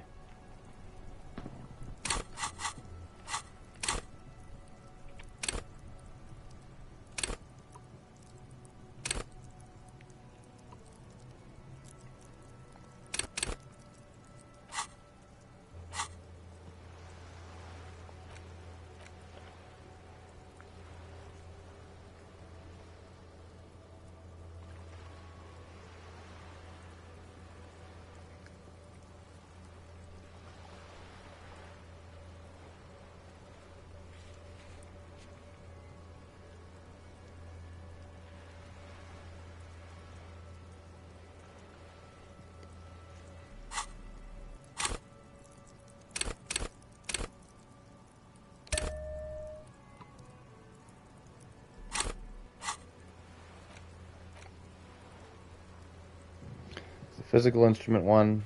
Oh, the dock worker there. Yeah, let's do that. This guy's right there.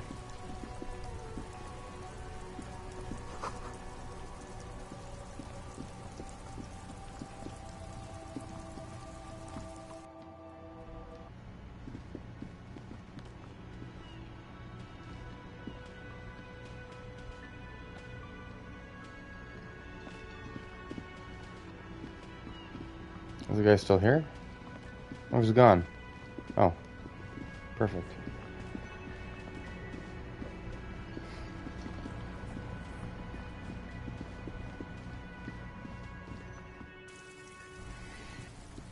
Okay, well...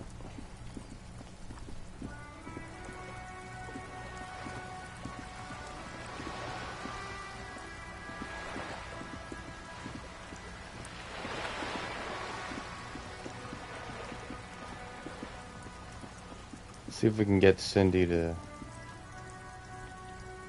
Hello again, officers. Have you come to admire my mural? So you won't talk about the murder, but maybe you can tell us something about the murder victim's missing armor? What do I care about some fucking tin eggshells? Isn't armor art? The, body? Ugh, alright. Sad piggy. I'll give you this one. I saw a little girl in the fishing village running around with military-grade handwear. Looked cute as hell. If you haven't been there, the village is a shithole down the coast from the main plaza. Have a good time! And there's a little girl wearing the gloves there? No. That's all the snitching Cindy the Skull does for today. Actually, I don't even know why I told you what I just told you. I have a weakness for animals. It's the animal thing again. Damn it. She looks at you, a little sad suddenly. Or a weakness for police officers, miss. Thank you either way. See, I need some paint, and your brush too. What for? The apocalypse is coming. I need to warn people. Well, for art. It's for art, okay? Art, but what kind of art are we talking about?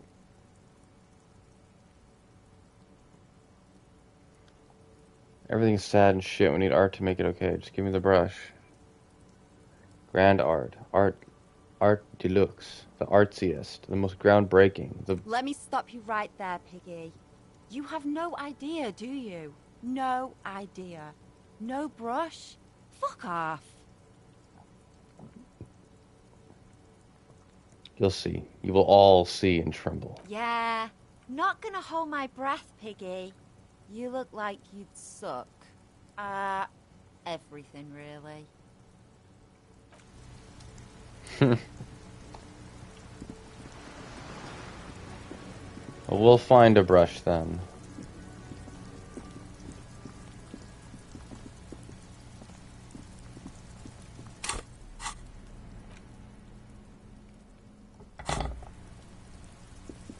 This must be it.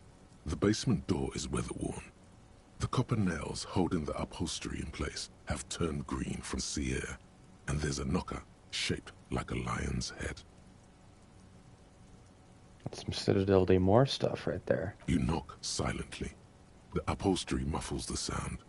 No response comes from the apartment. I guess no one is in? The lieutenant looks uncomfortable. You're pretty sure the owner of the apartment isn't here.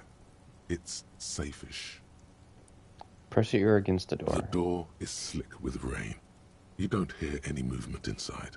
In fact, it's oddly silent in the yard around you. No birds chirp. Lieutenant, what is your opinion of this task we're undertaking? Let's be honest. This isn't what I joined the RCM for, but every day tells you something new about yourself. The lieutenant replies, still inspecting the padded door. Apparently, working with the local union boss to get info on an investigation is not something I'm squeamish about. Got it. The lieutenant merely nods in response. Use Manana's key to unlock the door. You try to be as silent as you can. It takes a bit of rattling of the handle to loosen the bolt. Finally, the door unlocks with a small clack. Thoughts race through your head. The sound of the key turning still echoes in the yard. Hopefully no one heard. As you hold the open door, you can feel the air moving. A little draft, a whistle.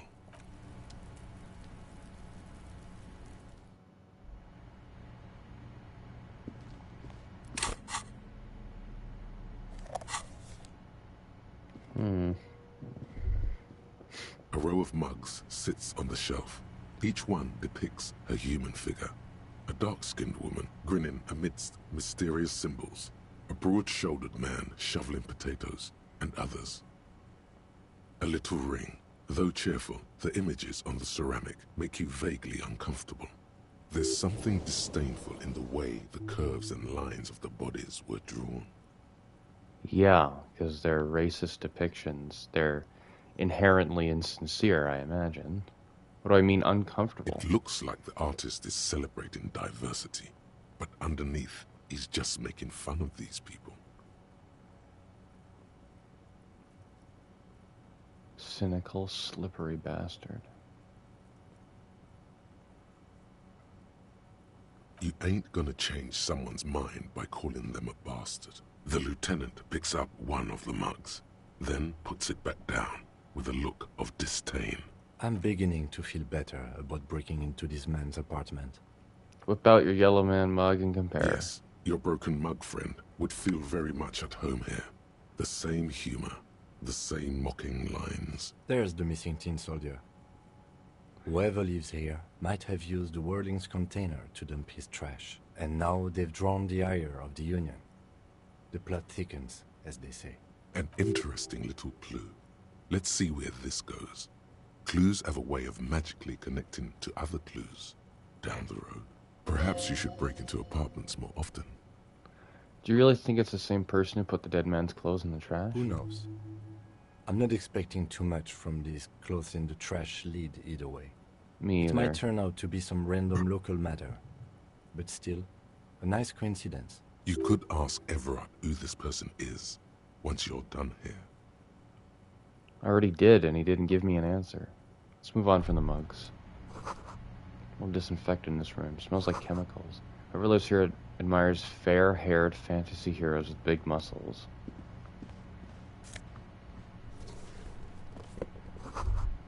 You almost feel the warmth of the red sun on the flag. This is the flag of Revachol, the suzerainty. What's the sun? This isn't just one sun, but there are little suns dancing around the big sun. This is the sevenfold sun miracle. What's that? It's an optical atmospheric anomaly the first settlers saw. Happens in cold weather. 6 small suns around the big one. This complex halo phenomena is how old Revachol got its flag. Look, Lieutenant, the old flag of the suzerain. Mm-hmm. The tenant is an old-fashioned guy. By old-fashioned, he means very right-wing. Got it. The flag doesn't seem to mind. It's just a colorful fabric with a sun sewn onto it. Like all feudal flags, it looks like a children's drawing. Nice. Good dig. I like that. Book titled The Hidden World of Walking Sticks lies open. Small suitcase full of clothes. Guests are staying over?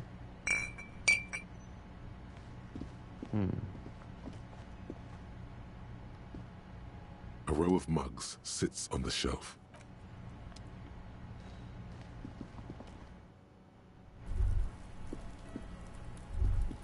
Master Investigator, you just can't keep yourself away from locked and hidden places, can you? You mean? Nothing, nothing. You're right. Get in there. Deep. Invade every personal space. Break every lock. It is my duty as a cop to investigate every square inch of this world. Attaboy, the world's secrets were made for you. They wait patiently for you to uncover them.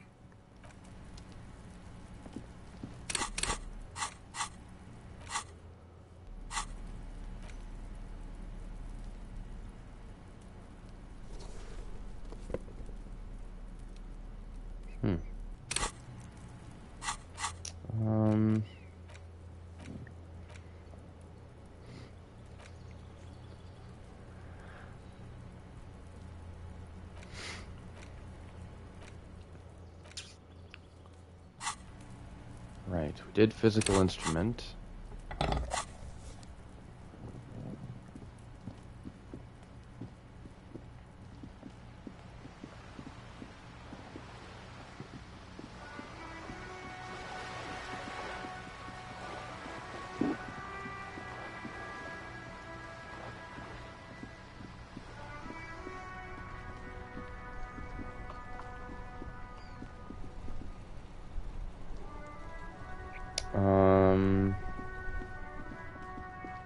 Right.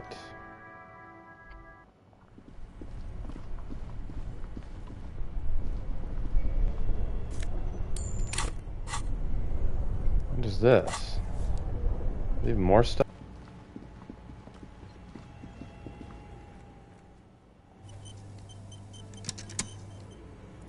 Okay, and then I'm gonna put on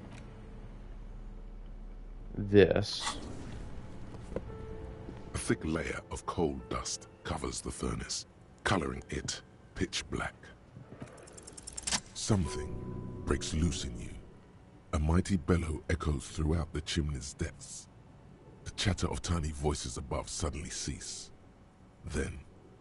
Hello? This is the police. Who's there? Hello? Did you say anything? I can't hear you. Please come upstairs. There's a safety curtain on the second floor. I'll open it. You hear a low rumble upstairs. The sound of a curtain being pulled aside. After you, officer. Those voices I heard. Maybe it's the malignant entity. Blazon said it lives in a chimney. You're right. The rooms do look like they're connected. But malignant entities don't exist. At least not the supernatural kind. Always has to be the skeptic, this man.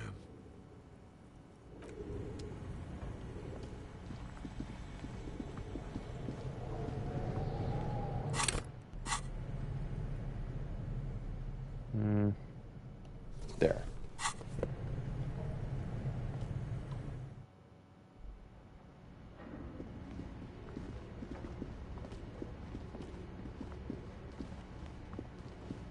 Here we go.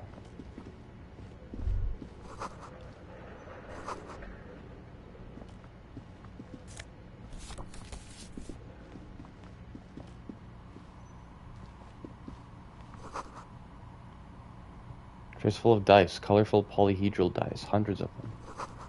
Candy dispenser has been repurposed to contain thousands of dice.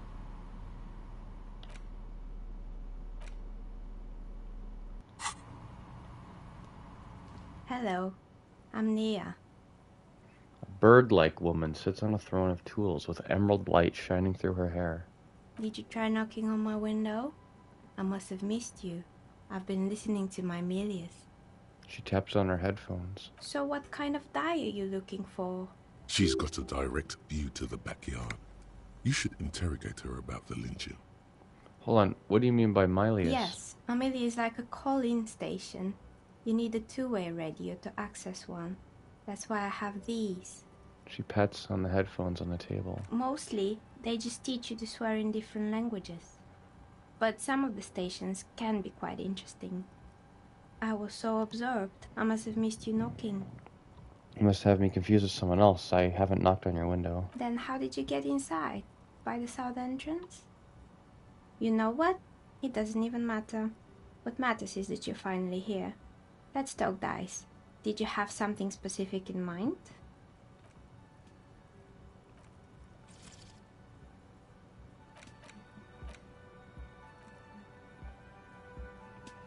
Why are you asking me about dice? I'm a novelty dice maker. Tell me the name of your role-playing system and I'll make the die you need. That's why you're here, yes? Role-playing games? You know the one made by Fortress Accident. Does that count?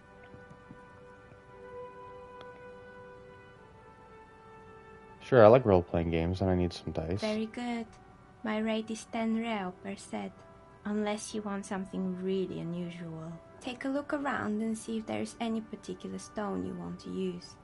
The walls around her are covered with rows of precious stones and minerals. It almost looks as if the stones and dice are a natural part of the room, growing out of the shelves like stalagmites. No falsehoods are present. She's a novelty dice maker and doesn't have anything to hide. Ask what you need. How'd you become a dice maker? How did I become one? It was a business decision. I was a regular jeweler at first, but that's an unfocused field with too much competition. Some of my friends were role players. They asked me to make some polyhedral dice out of cobalt. That was my first order. I grew it from there. Do you like role-playing games yourself? Not especially. I like working with rare materials and a steady pay. And role players as customers? They're nice people. Some of those nice people have big bucks to spend on novelty items. What do you know about the man who was lynched behind the whirling rags? Nothing really. I didn't know him. The lieutenant looks at his notebook. Then, the woman under the large window. Your window looks directly onto the courtyard. You're saying you didn't see or hear anything unusual last Sunday evening? I'm sorry, detective, but as you know, I usually have my headphones on when I'm working.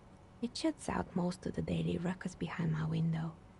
What do you mean by the daily ruckus? Well, there's always something going on in the Whirling's backyard.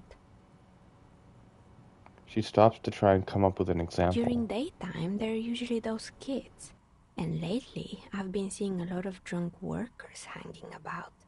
Must be because of the strike. She's heard of the murder, but did not see it, sire. But I never saw anyone during that fateful Sunday night, I'm afraid.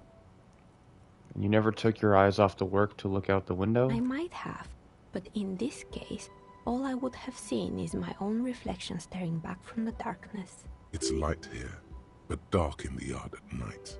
It's really hard to make anything out in the yard when it's dark outside. Besides, I rarely get up to look out the window when I'm in the zone. This person values focus above all. She keeps her sharp sight on the instruments before her. Do you often work Sunday nights? It's an odd profession, making dice for people. But I like it, and I prefer doing this to sitting at home. I see. Thank you for your answers. She nods. Anything else, officer? Where are we anyway? What is this place? We're inside the chimney of an old central furnace. It's strange, I know. She looks at the ruddy bricks that make up the walls. Even though they've been repainted, there are still signs of coal-black soot here and there. But when I arrived here, all the other rooms were taken, so I had to build myself a makeshift home. Besides, I don't really have to pay any rent here, so that's a plus. Creative. The lieutenant looks around the spacious room, its ceiling fading into shadows above. I've heard this place is cursed. Did you know that people call it the doomed commercial area? I've heard the stories, but I don't think those stories are true.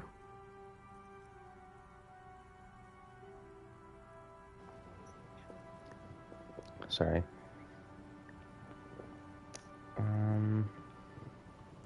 Wait, how do you explain what happened to all those companies then? It's just capitalism. We only hear about tales of success, so it's often surprising to realize how many ventures actually fail. Plaisance is the one who sent me. She's convinced that the place is swarming with malicious energies. Plaisance, the bookshop lady? I've heard that her business is doing rather well. Have the energies spared her somehow? Actually, the bookstore isn't doing that well. There are hardly any customers, and she has to exploit her own daughter to keep the company going. All right. But it's not just the bookstore that's still up and running. What about the Whirling in rags? Some people say it's part of the building complex. Hold on, the Whirling is part of the doomed commercial area? We already knew this because of the intercom system. You could say so. Both houses were built at the same time and under the east of the Commerce Central project.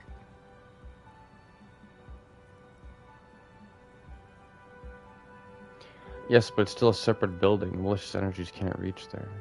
You're right, the Whirling doesn't really look like it's cursed. Well, no, the Whirling isn't doing well either. Its waitress just took off and customers have trouble paying bills. And then there is me. She sighs, looking at her messy work table. All kinds of tools lie there scattered, from knives to carving files to wire cutters. I've been here for 14 years, selling novelty dice to role-playing enthusiasts. Not exactly a million-real business idea, yet somehow I've survived despite the talk of malicious energies. Strange, isn't it? Maybe it's just because she's so talented that she's been able to woo the curse. Plaisance thinks it's because you're the source of it, a malignant entity. That you're competent and dedicated to your craft. Earthly time frames. Let's first admit there are many inconsistencies in the so-called curse.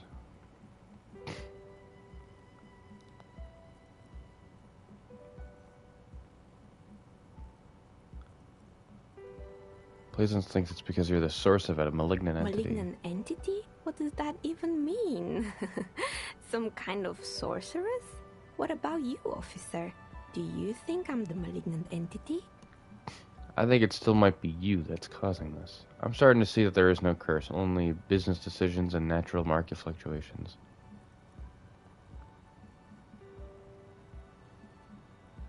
Honestly, I'm still not sure. This world is a puzzling place.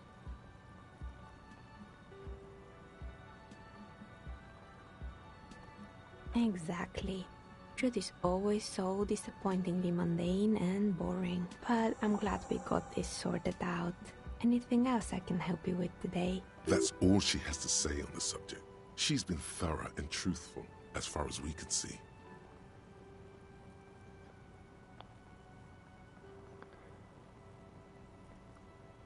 Do you know what happened to other tenants? Everyone else is More or gone. less. Are you interested in anyone specific?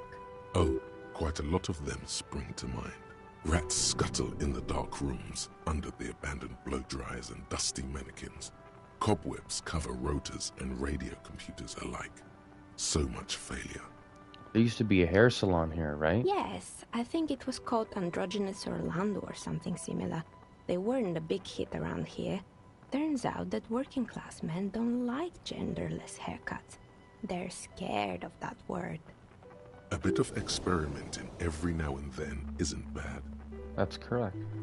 What's wrong with a bit of experimenting? The customer should have been more open-minded.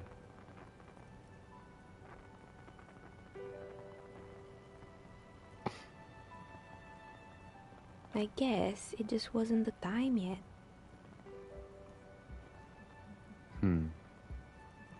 What happened to the gym? It wasn't merely a gym, it was Artemitep's boxing club. A community project created to steer at-risk youth away from drugs and crime. Were every single one of these businesses something noble and respectable? Because that's going to be kind of sad. And who was Artemitep? A kind man from Zemsk. I heard he had some trouble with the law when he was younger, and that's why he wanted to start the gym, as his way of giving back. That's nice. Kuno. Who's Kuno? He's a little ginger gremlin who likes to defile dead bodies. You mean the kid with the sailor's mouth? Yes, I've heard him yelling profanities in the backyard. She looks out of the window. It's oddly quiet there at the I moment. think it would take more than a gym to help that kid.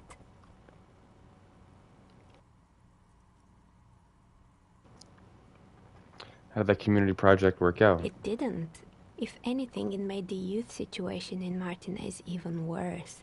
At some point, someone started a rumor that the punching bag downstairs was full of amphetamines. It's not really full of that.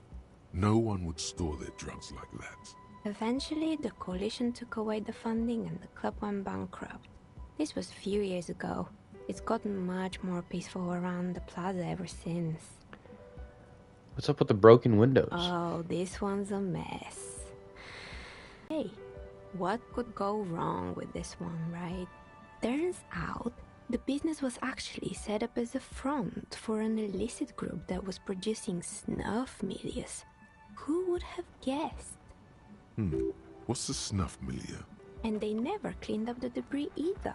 Now it's just littering the hallway and I have no idea how to get rid of it on my own.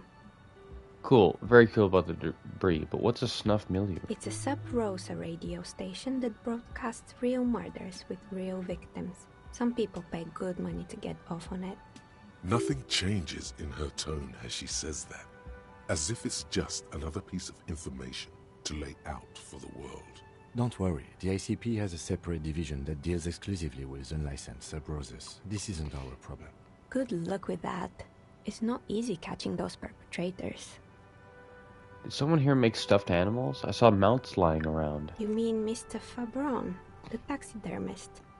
No, he mostly just did drugs. Anything else? I found creepy mannequins. There used to be a fashion atelier here, but I have forgotten the head designer's name. They were doing well for a couple of years, until the insect rights activists came.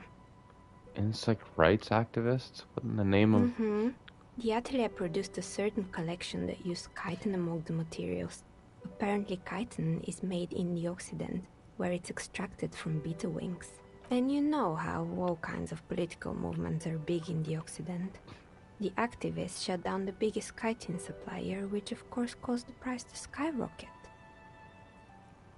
And, naturally, all the most fashionable tastemakers refused to be seen in chitin from then on. The atelier went bankrupt before they could finish the collection. I'm glad that someone took care of the little guys. I like insects. But insects don't have any brains or feelings. Maybe all they deserve making closer to beetle wings is a terrible idea.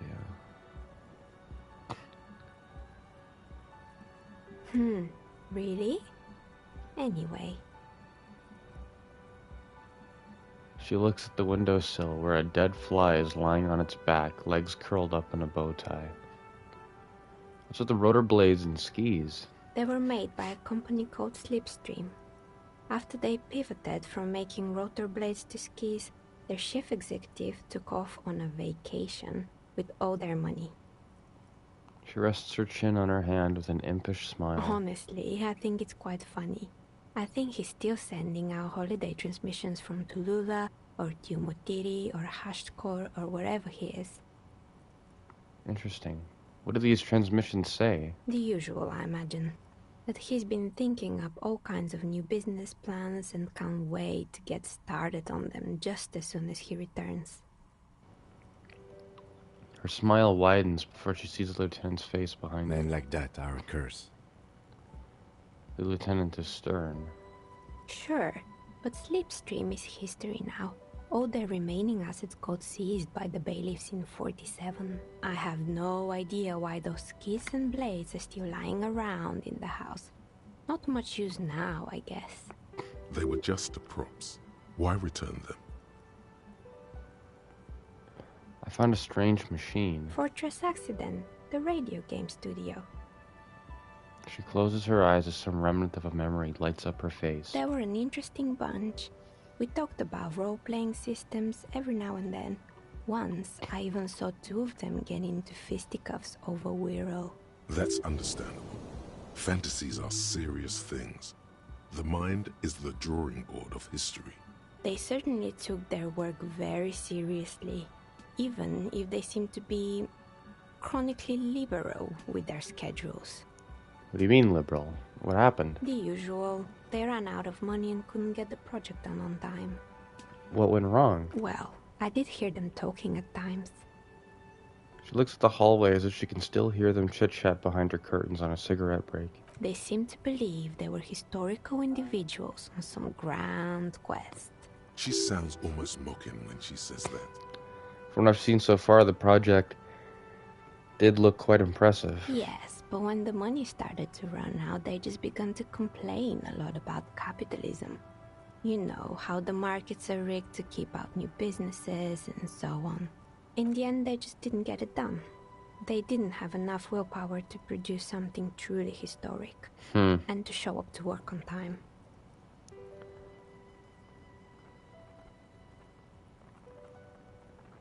You're right, they should have just tried harder. They had everything needed to succeed. It's too bad, I would have supported them. The project looked great. Not the wisest decision. You would have lost all your savings. She tosses a pair of dice on the table. One of them stops near the edge of the metallic desk. The result is 1 on a 20-sided die. Huh. That's fitting. Anything else? There's a terrifying taxidermied bear in the cellar. Oh boy, the fabled Revachol ICT. You're in for a treat here. She smiles and leans closer, hands on her knees, like a stand-up comedian ready to tell a story. The place was owned by two guys who had some rather innovative ideas about marketing. The bear was one of them. Now ask me about their other ideas. Indeed. What were the other ideas? Alright, what about the other ideas? There was really just one. And it involved picking out the prettiest girls in the neighborhood and paying them 20 cents per hour to man the booth. And by man the booth, I mean slump behind the counter with a face that could maim you if you ever dared to disturb their bored magazine browsing. She leans back, disapproving. Sounds like she really doesn't know how to be a female ally.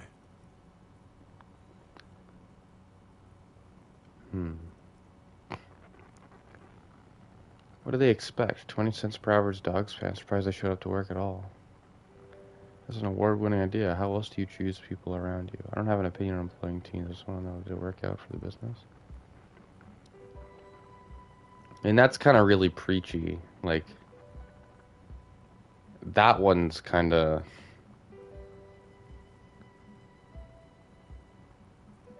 They expect 20 cents per hour as dog pay. I'm surprised they showed up to work at Oh, all. but they did. They did show up to work, and not alone. There were also acne-ridden girlfriends and gorilla-like boyfriends loitering near the ice cream stand.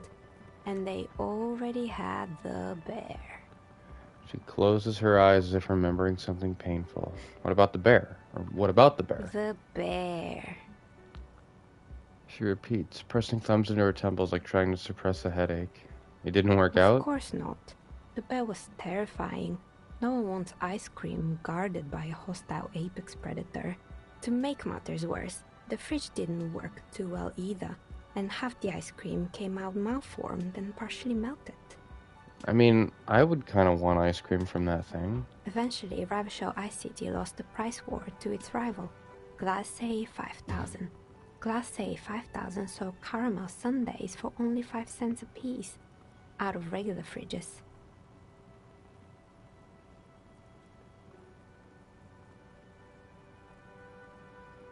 Sure, the bear was doing his best.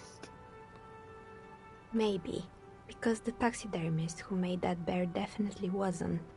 Doing his best, I mean. How come? He said that the bear was his vision beast. He said he met his vision beast while high on desiccants. Called it Megatherion. Sounds cool. Megatherion? Megatherion, a mega wild beast. What's a mega wild beast? It's an imaginary beast that guides you through life by telling you to do more drugs, mostly. I don't do drugs. Very good. You shouldn't do them. You're a police officer after all. Anyway, now you know the story of the fallen ice cream empire. She seems almost sad, finishing the story. Some dust beams swirl in the afternoon air. Her eyes follow it idly. Little sparkling embers under the window. Outside it's light. Light scatters from the low-hanging cloud cover. There's always the threat of snow. Anything else? Another failed business, perhaps? I've been here for a long time. I found the building's intercom, but it's not working. Oh, right. I hope you didn't try to ring me. I think none of those doorbells work, including mine. I'm still in the middle of connecting the wires. Sorry about the confusion. The doorbell with the empty name card must belong to her then. So you're telling me that the doorbell with the empty name card was yours? That's right. I haven't even written my name there. As I said, it's quite useless right now. It doesn't work yet. I was wondering about the whirling in rags. Is it part of the same building complex? You could say so. Both houses were built at the same time and under the East Delta Commerce Center project. That explains why you can call the whirling from the intercom. Albeit, I doubt that anyone responds. If the whirling is part of the same building, then it's part of the Dune commercial area. The darkness of this place is there, too. I saw a name, East Delta Pinball, on the doorbell. Right. It used to be a gaming arcade. This is an ancient failure, before my time. I'm not surprised, however. My advice, don't base your business on a fad.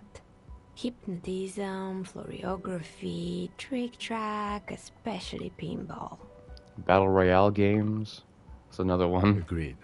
Pinball is the worst. A strange thing happened when I tried calling a company named Slipstream SCA. Someone answered. It can't be true. They don't work here anymore. They've been gone for years. Are you sure it was Slipstream SCA? Was it a woman? Maybe it was Plaisance from the bookstore. She said, first it wasn't Plaisance. I know her. I would have recognized her voice. All right. But did this person say anything? She said she was from Tricentennial Electrics. Tricentennial Electrics? There's a moment before she recognizes the name. It used to be a major electric company 100 years ago. Are you sure it wasn't just some kids playing a prank on you? It was too real to be just a prank. Either we're dealing with a professional actress, or... No, it was something else. Something eerie. Pranks can be eerie. She looks as if she's still convinced it's nothing to be worried about. Ugh, the kids these days. We were just one of them, and now they're terrorizing us. No solidarity. Yeah. I have a few more questions about the building. Sure, I'm listening. I Actually, I had other Good. questions. I hope it clarified things a bit. What else?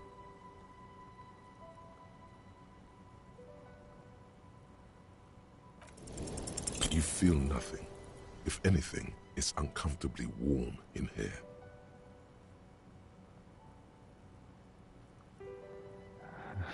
Excuse me, what are you doing? The desk maker stares at you while you start to fuss with your pants. Officer. Is it just me or is it hot in here? No, I don't feel hot. We're in a derelict smokestack. If anything, then it's cold here. Never mind, that was a terrible idea. Undressing in a stranger's place of business? Yes, it was. An unbelievably bad idea. As if she trembles as if trying to shake it off. I apologize for my colleague's behavior. He's still recovering from an unusual medical episode. That doesn't really excuse it, does it?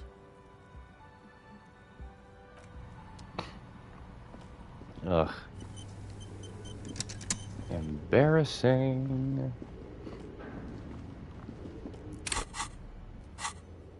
What are we for time? Well, that's not bad, 3 hours.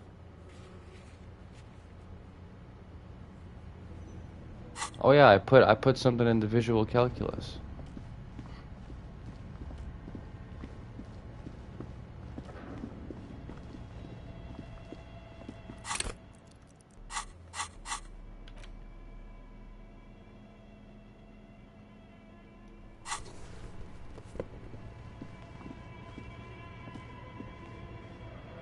The barbell waits patiently on the...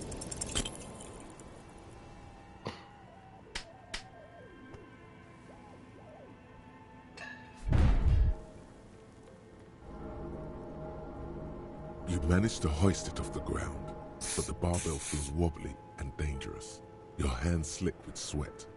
Turns out you're no beast, just an old man with bad form.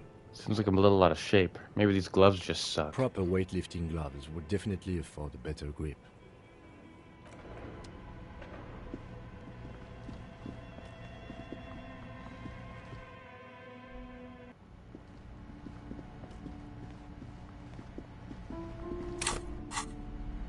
Right, so now we can talk to Plaisance about... What have you found? And also, do buy the books. There may be teachings in them. I talked to the entity you told me about. Her name is Niha, and she's a novelty dice maker. A novelty dice maker? Well, spit it out. Why does she need the dice? For some kind of sorcery? Sometimes they use the ankle bones of sheep.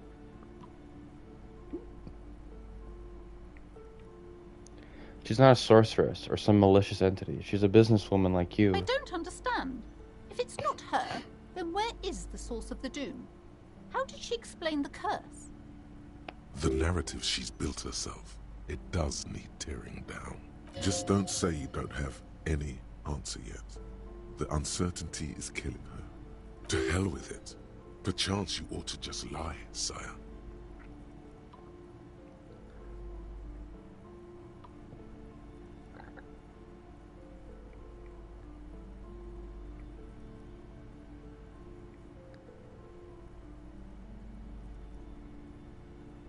She says just capitalism. Bankruptcy is a quirk of our economic system.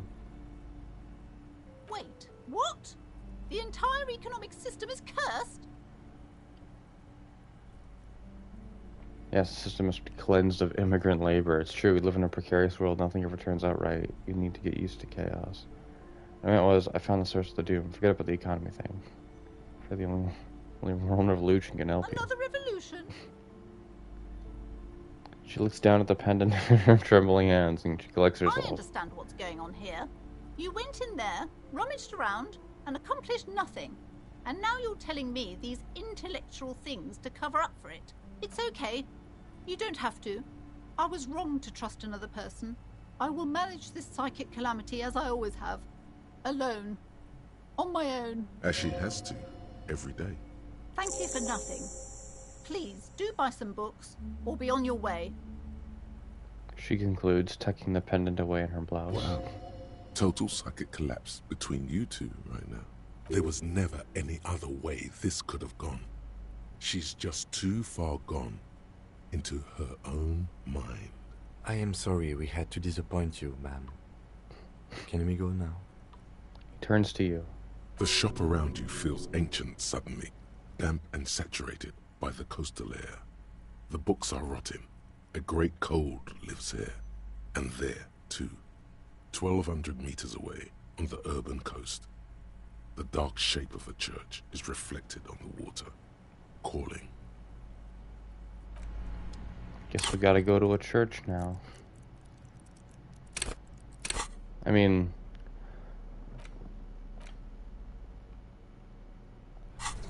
I guess that means it's connected, right? The Shivers is trying to lead me to... Like, is there actually something dooming the commercial district? What tasks do I have?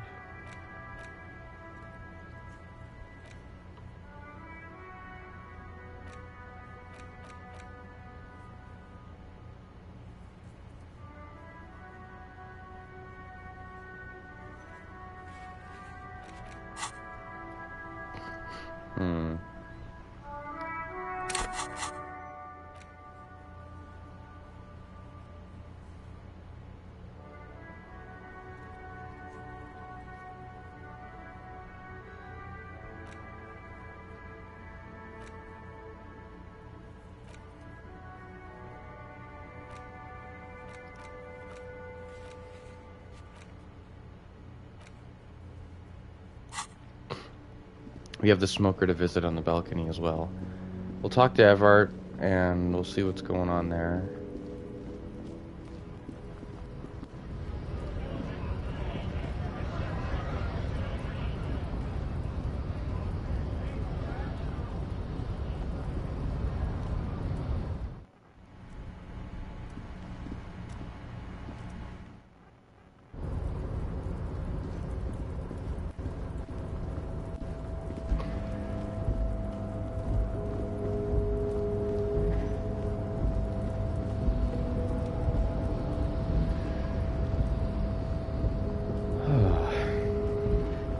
So we'll talk to Evart, and then we'll see. We'll probably just have to wait until tomorrow for the thing to be done, like for that gate to be lifted.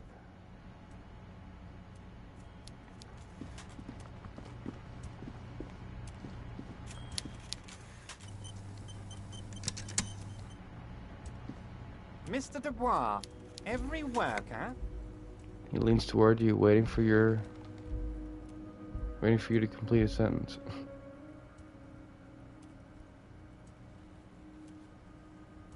A member of the board? That's right, Mr. Dubois. I see the socialist democratic fervor now burns in your heart, too. How can I help you today? I opened the door you asked me. Can we discuss the murder now? I'm very glad to hear that, Harry. One question. You didn't actually happen to stumble in and see what's inside the apartment, did you? He's trying to figure out if you're lying.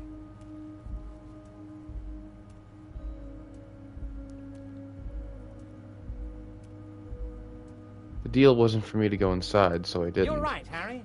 You only had to unlock the door, which you did. So we're all good here.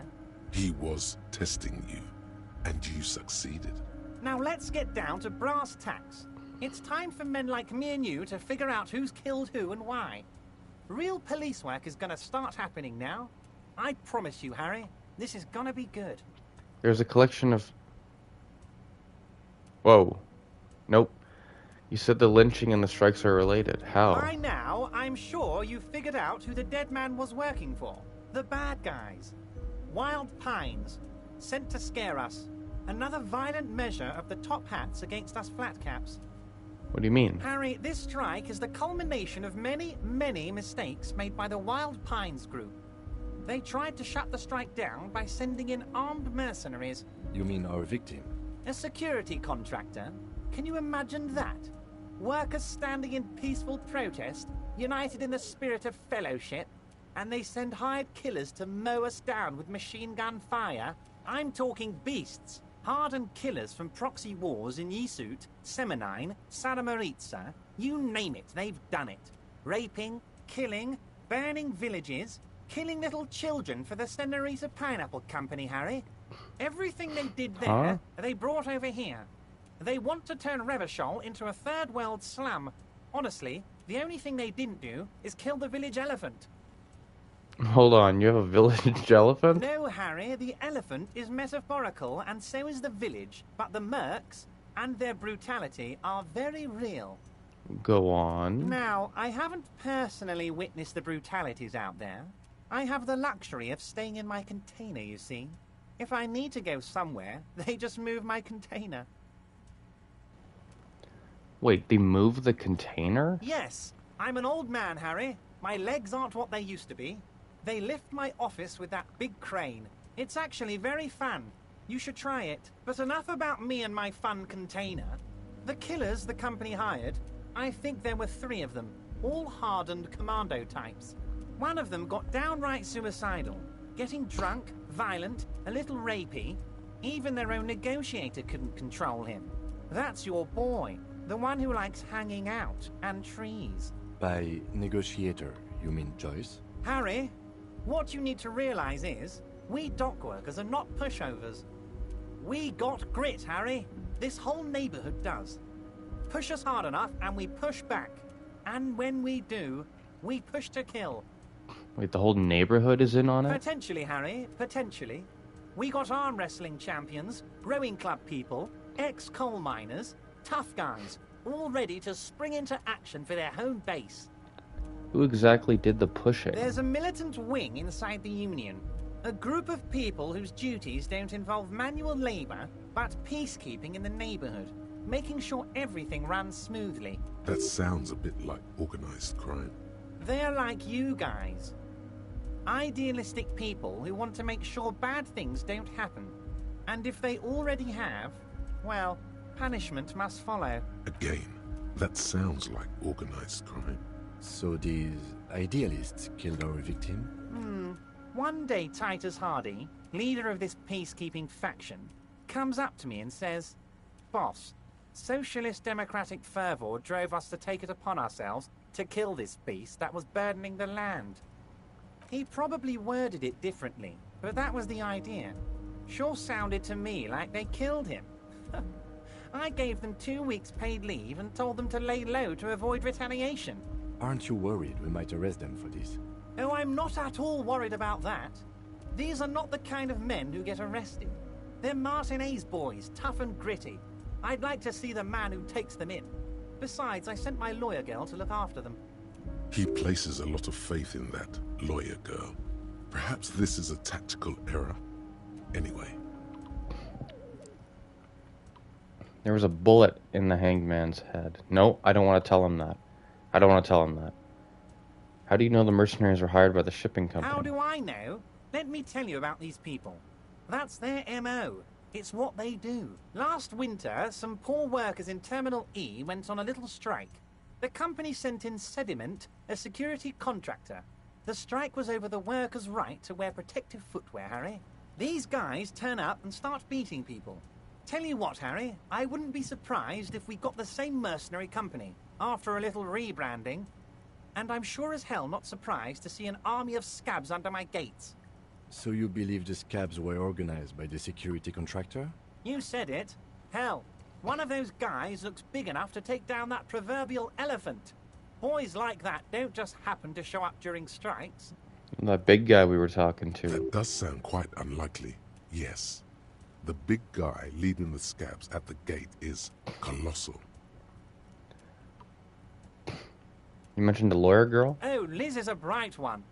I paid for that law degree myself, thinking it'll probably turn her all fancy. But hell, Harry, she came back a firebrand socialist. Sometimes she scares me with her zeal. Tell me about Titus Hardy and his crew. Oh, they are simply fine young men, all 7 of them. Exemplary union members, always working to advance their position in the local socialist democratic movement. Core members. Old Theo used to run them, but things really kicked into gear when Titus took the reins and named the group after himself. Gotta love his initiative. Interesting. Who's second in command? They're almost all of them great guys, born leaders. Whatever happened, I'm sure they only had the best interests of Martinez and Revachol in mind. Work with them. Hell, interview them. But don't fight them. They really are just like you. Men who like beer, women, and some order on the streets. Where can I find them? You know what, Harry? I got a feeling they're gonna show up in full force tomorrow. The lieutenant marks something in his notebook.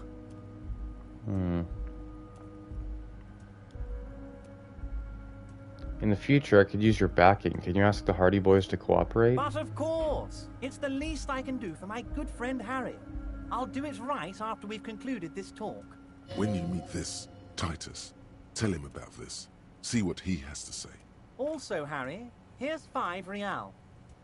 Wait, why are you giving this to me? I'm not giving you anything. I'm just holding out 5 real. Needless to say, this is another move. Don't take it. I don't need it. I only wanted you to help me with... Was there anything else? What? Here's 5 real. Oops, shit, I didn't mean to press that. Was it a good talk? I'm not sure we made much headway here. I was hoping we'd bust the case wide open. Heck, I even wanted to tell you what I really want to achieve with the strike. I don't know what happened, Harry. I wanted you to feel like Mr. Martinez. And of course, I also wanted you to find your gun. But it's like I can't completely trust you. Yet. Yes, Harry. It's like I can't fully trust you if you're not a man of the left. I want to, but I just can't. A man of the left. So you have to be a social democrat. He's been hurt too much in the past by men who aren't social democrats. You're right to not trust me. I take care of me. I'm a hustler. I grind. I'm a money engineer. What's that supposed to mean? I'm more left than you are. Which is actually true. You're saying it, but I don't believe you. You know how it is. Company snitches, agent provocateurs everywhere. I'm barricaded in this fortress of mine, and I need to get a message out. Will you help me? And what would this entail? Once again, I require nothing unethical or illegal of you. You just need to get 2 little signatures on this piece of paper, and then mail it to my accountant in La Delta. Kim, what do you think of this? Depends. I don't think what we just got from Mr. Clare was very useful. But, he thinks, it's your call. As I said, it weighs on me heavily. But once we get really talking, well, I'm gonna hand you the keys to Martinez, and maybe even help you figure out who's behind this killing. He's saying as little as possible, as vaguely as he can, deliberately omitting things. What are the signatures for? I'm glad you asked, Harry. The Union is going to build a modern youth centre in Martinez. It will be righteous.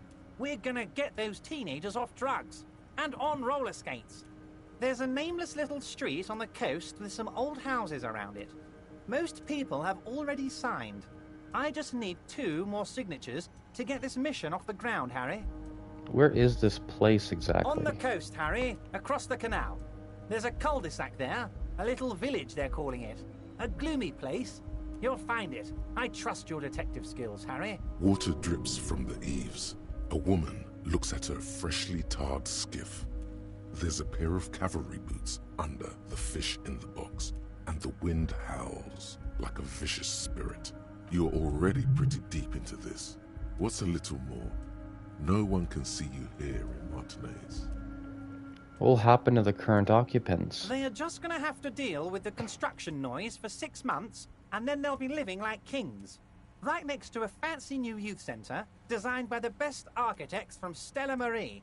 Is he absolutely sure the tenants won't be thrown out in the street? Are you 100% sure no one's gonna end up homeless? Am I? Harry, these people, Martinez is the most important thing in my life. I would never let anything bad happen to them. We're gonna build a youth centre there.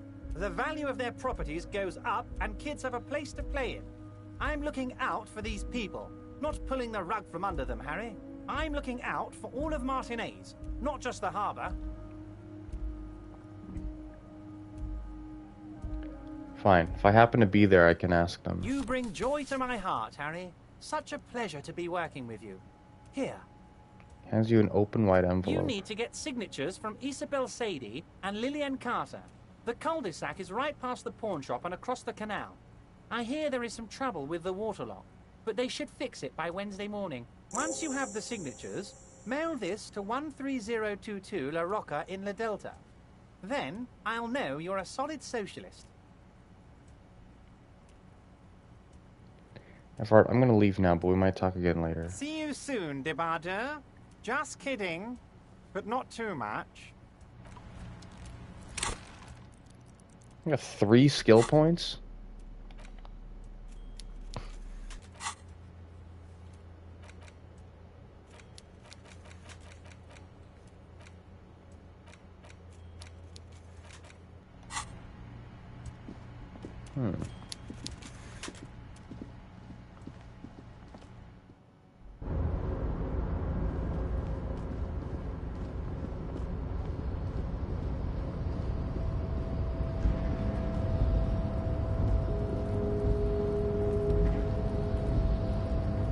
Well, actually, let me see here. You're back before the cargo container. Its drawer has not lessened since you were last here. If anything, it seems to have grown slightly.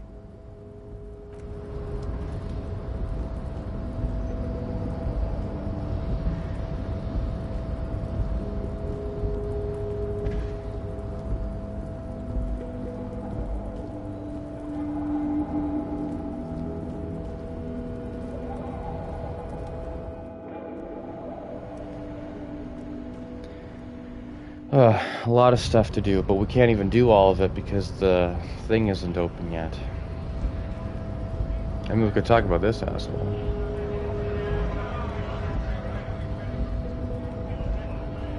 Right to work!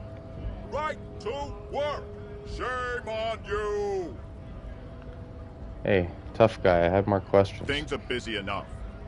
You're going to waste less of my time? We'll see. The hulking man oozes stark skepticism. What exactly is your goal here? We were promised work. We'd be in there, working, if the bastards hadn't shut the gates.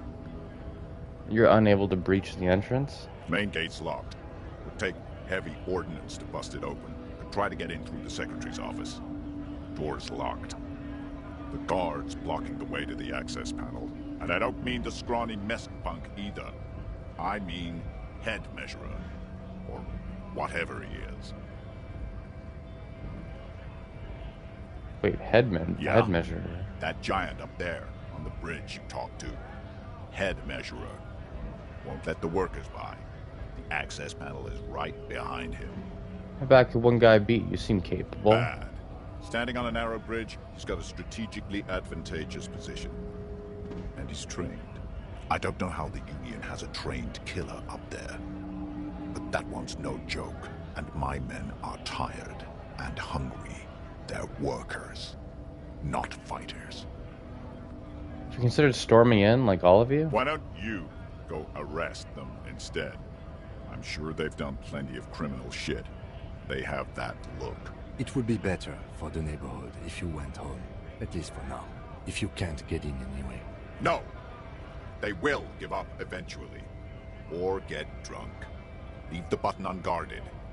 Then we charge. The man rubs his jaw. Perfect, lightly bearded square wedge. I'm just gonna leave now.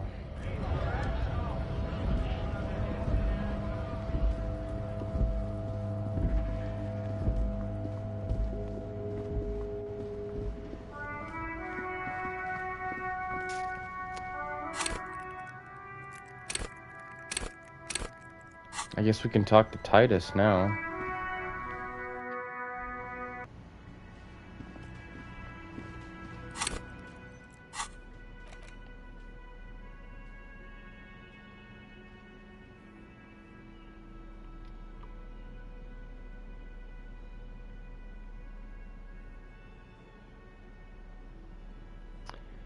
Is there a,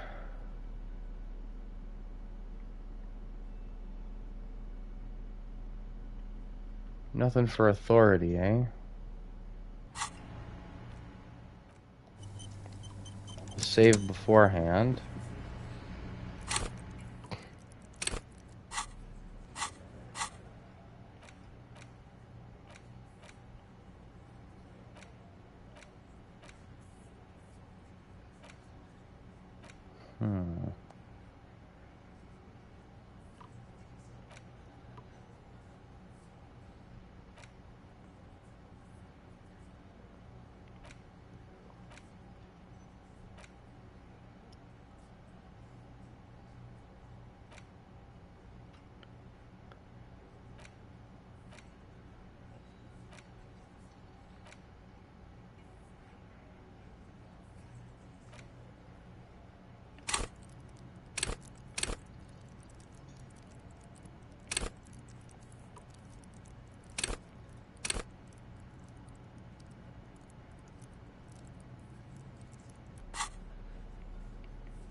Is something reducing my reaction speed? There we go. I was looking. Sorry, I was just talking there, thinking out loud. I get lost looking at these menus. Sorry about that. I just really don't know what to commit to as like a skill.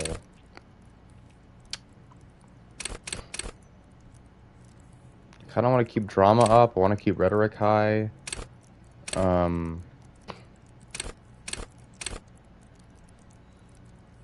We'll just cap. Maybe we could just cap off volition. Maybe that'd be good.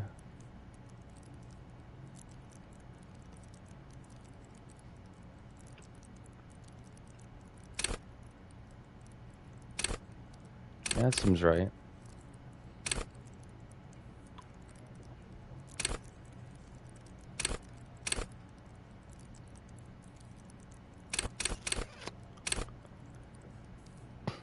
Empathy. I like empathy being up.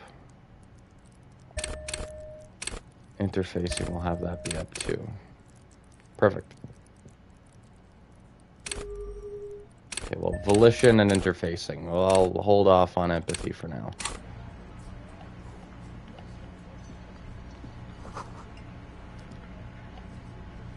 Behind the dockworkers, a ceiling-height window. The hawthorn branches scrape the glass like bony fingers.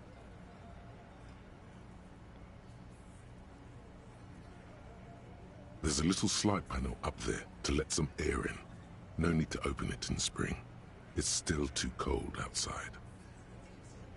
Minus 12 is not good. I don't like that.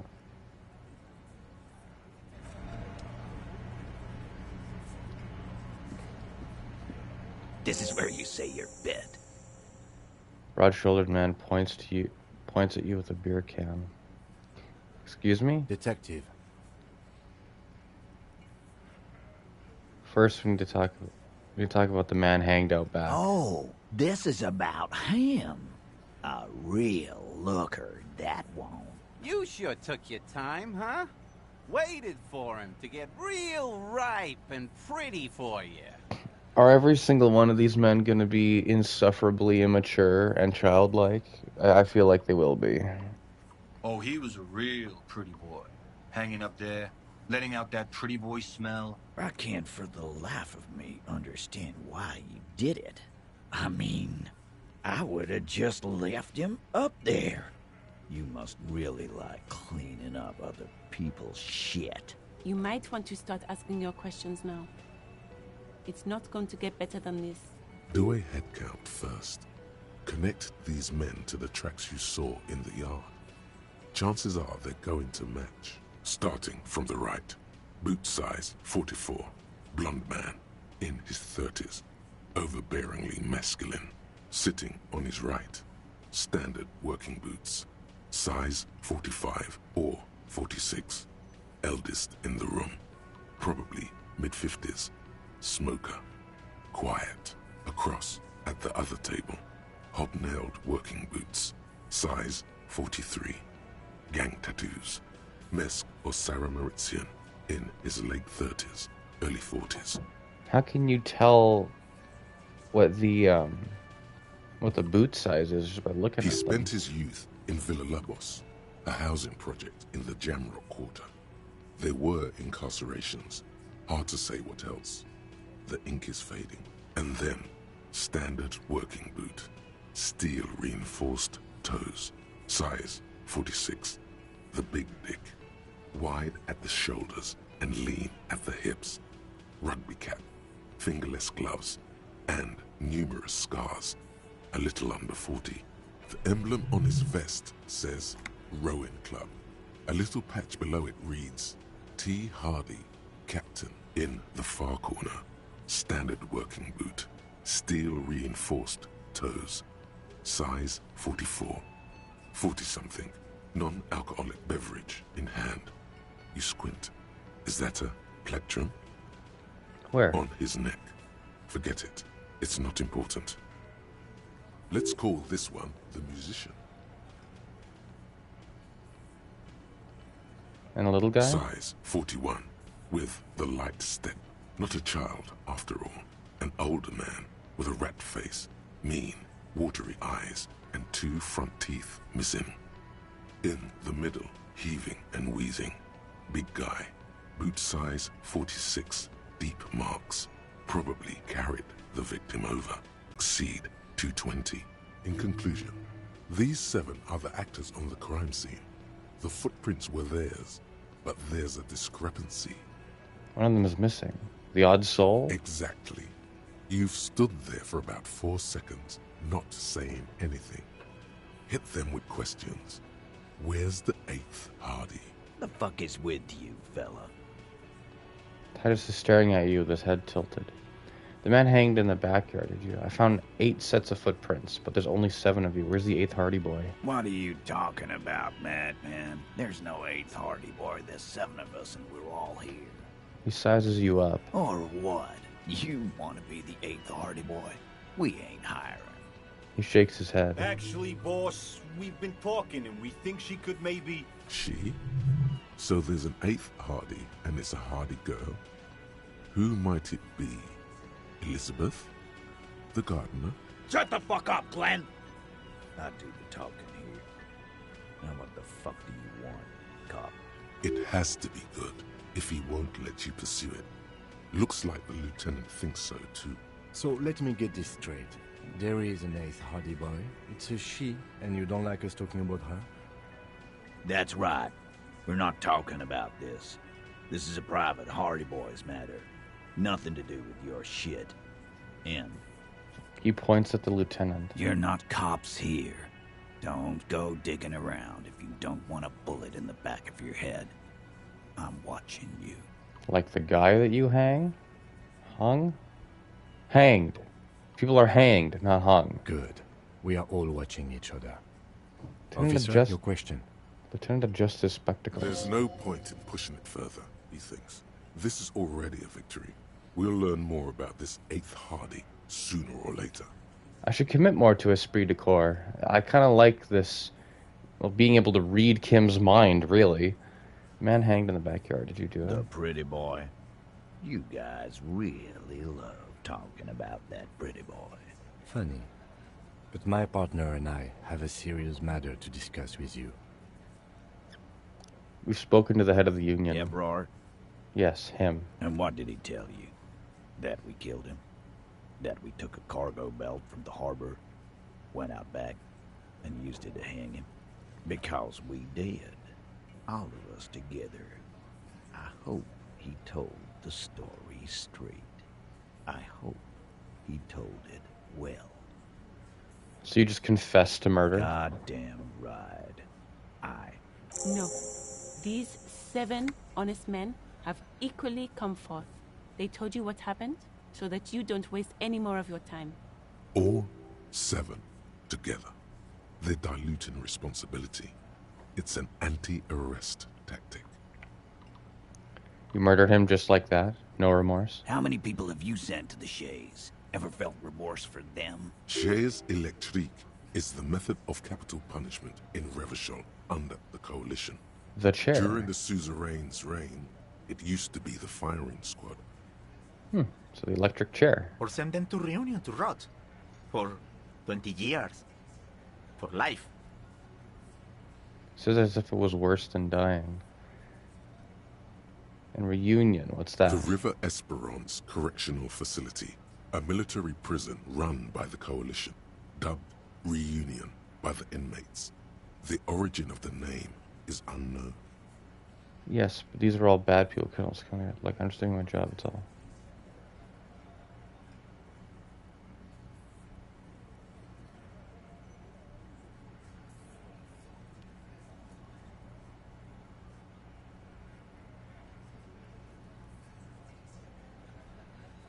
These are all moralist options. This one I don't like. This one I don't like for a different reason. This one's the most honest I'm gonna get, I think. But you see, a lawman, is something people agree upon. And here in Martinez, we agreed that this man had to die. Who called the shots that night? Are you deaf? There will be no singling anyone out. You can't arrest a Hardy boy without arresting You all Hardy boys. need to go. God, is this what it's like being a cop and then someone's like, I want to talk to my lawyer, and then the lawyer, oh my God. I empathize with the frustration. Do you think you could do that?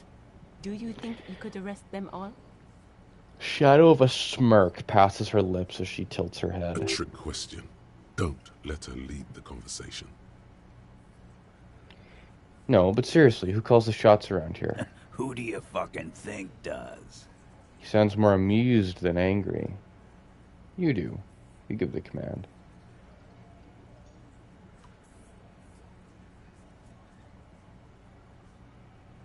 Ever clear runs the Union answered him. The authority by the one who's missing. Big dick. That's right, asshole.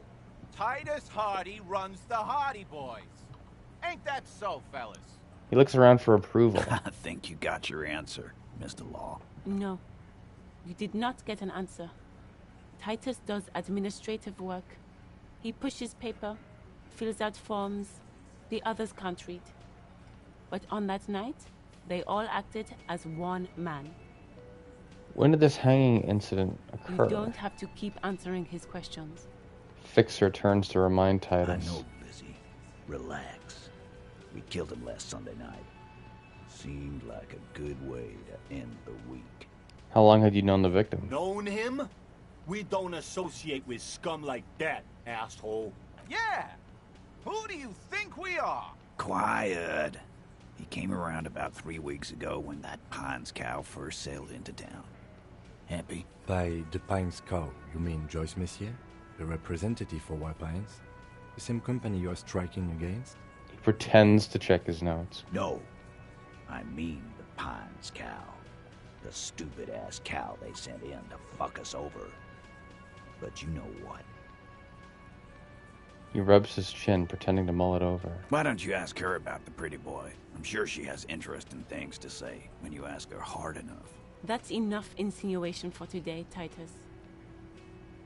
Officer, your interview is drawing to an end. Don't waste your last questions. Why'd you kill him? Why?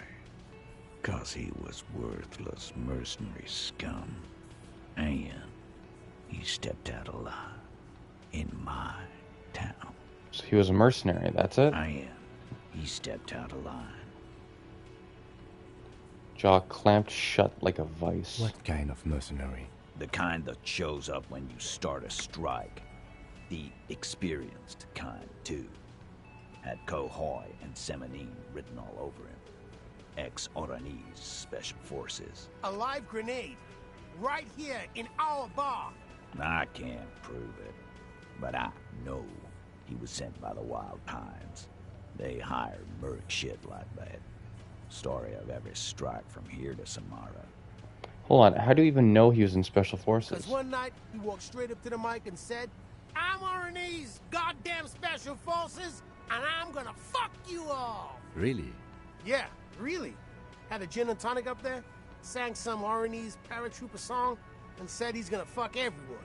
We couldn't believe it either, but he fucking did, right there. Like some kind of animal. Sire, the tale is true. This is a serious violation of the karaoke code. Right, but what did he actually do wrong? Wrong? He harassed women, raped one, harassed workers, threatened to kill some as a warning. Wiped spittle from his mouth. From rape to harassment to threats of violence. Why the strange de-escalation? He regrets mentioning it. Hopes you didn't notice. To kill us all, if we don't open the gates, if we don't let the scabs in, if we don't bend over. And that was before he started coming here. Yeah, he said it was his favorite joint now. Started coming here every night. Drinking, grabbing girls. Grab one of ours mid-karaoke, right there on the stage. He grabbed someone? The lieutenant is trying to make sense of this flood of information. Yeah. This girl's on the mic. A beautiful girl. Young. Gets into the second verse of Lover Lake. The fucker grabs her legs, starts screaming. Show me your cunt! Why don't you show me your cunt? Then, he gets knocked on the head with a wine bottle. Doesn't even fall down. Was this the same girl who was sexually assaulted? Raped, you said? Aren't you fucking listening? My man is talking to you. He took care of it. They got the girl out before anything else could happen. Yeah, me and Eugene got around. Aren't you fucking listening? Oh my god. There's something odd here. Seems like they don't want to talk about that rape Titus mentioned. Why not? This is a serious allegation. Make them talk about it. Right, but who did the rape then? Who did he rape then? This is a very serious allegation. No. You're not getting the name. That's a Martinez matter. I'm not discussing it with you clowns. Despite the stonewalling, you can slip one more question in. I'm gonna ask for one last time. Who did the man rape? Titus, do not answer. You have been forthcoming enough. Fuck off, Carl. She's gone through enough without you harassing her too. She doesn't need more embarrassment. What are you talking about? Embarrassment? If someone has been sexually assaulted, we need to... What you need is to get the fuck out of my face. I've had enough of explaining myself to you fucks. He's dead. It's done. As you can see, these men can only take so much baseless scrutiny. I'm doing my best to keep the situation civil, but... What follows is a slow head shake.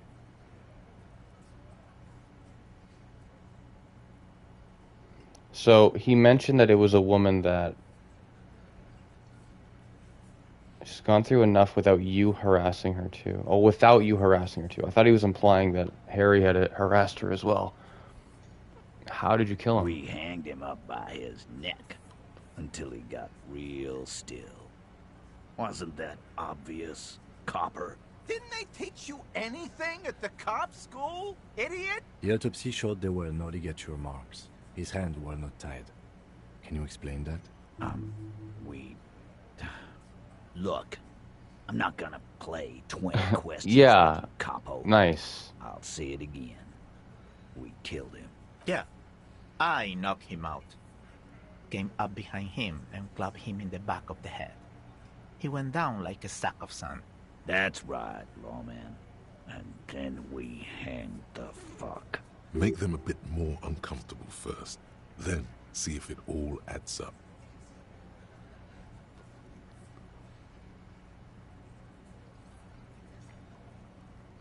Mr. Tats, what did you use to knock the victim out? My fucking elbow, copper. Samaran boxing style. Samaran boxing, or Sambo, is an eloquently violent set of one-on-one fighting moves, originating from the Samaran Isola. Sambo style implies stealth, cleverness, and cool. He may be lying, but he's good at it. No twitching, no rushing, no uncalled for details. Where did all this action take place? Right fucking here. Eugene already told you that the fuck had started coming to our bar. Yeah, man. Weren't you listening? Please, please, please. Titus is solid as a rock, and so are a few others. But... Tell me who's solid. Elaine, who looks like he might be Titus's right-hand man. The least antsy of the bunch. Definitely not his first time being questioned by the police. This little rat-faced fellow is solid, too. Always fidgety, yes, but no change there. Him neither. Mostly keeps to his tomato juice, or whatever he's got there.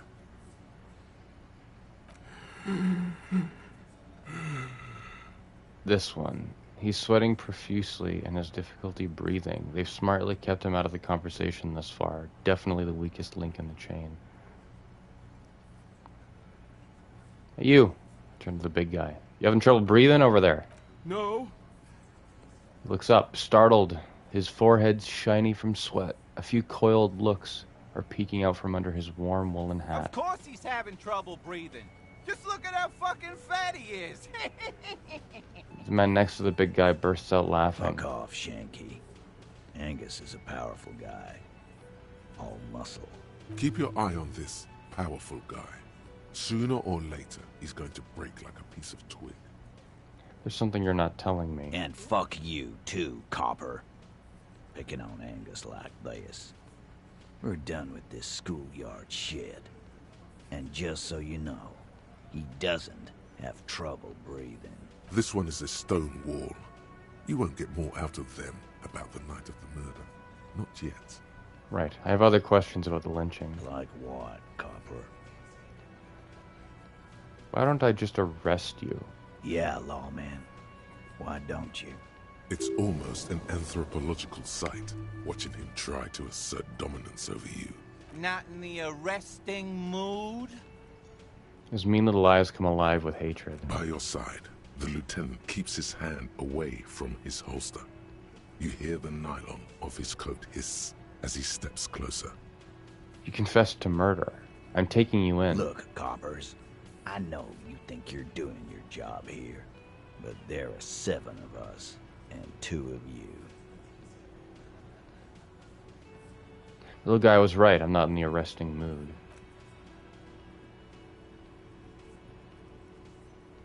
The little guy? You're the little guy. Yeah, little questions. How does the bullet in his head factor into this? Huh? A sip of beer makes the surprise go down faster, easier. There was a bullet in the dead man's brain. Why was it there if you hanged him? How the fuck do I know? Anyone could have shot him. Target practice, maybe. Another sip. He's tight-lipped suddenly. Interesting, sire. It's as if he's lying to protect someone. He's not very good at it. This line of questioning is over. You got the cause of death already? Hanging. If there's any post-mortem trauma, it's your problem. This will not turn into a cross-examination. So, what are we going to do now? Nothing. Your investigation here is done. Leave Martinez, go back to your stations where you belong. I think we're going to stick around, thanks. Some things don't add up here, Titus. I've done this job for long enough to know that people don't just confess to first-degree murder. Even if it is a group responsibility, we're going to look into this. Good luck with that. You've heard everything a rent-a-cop is gonna hear from us, real law officials. You're lucky you didn't get a beating. Told you already, I spoke to Everard and he said you'd cooperate. Oh, so you went and talked to my mommy, and now she's making me play with you. Is that it, lawman? And what's gonna happen if we don't? You're gonna go and tell on us? Very mature, guys. Everard sent word, right? Yeah, I heard him. Now fuck do you think I'm doing here? You'd have your ass handed to you if it wasn't for the boss man's word. Let me state this very clearly, capo. Hello, officer. I'm Titus Hardy, and these are my boys. Hardy boys. How may we assist you? But having Everard back you up like that did seem to have some effect.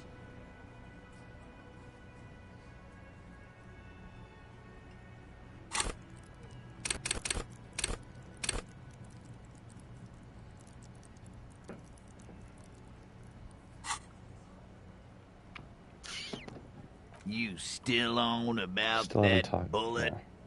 yeah. A bullet in a hangman's head. You're right, Copper. That is mighty curious. Indeed, mighty.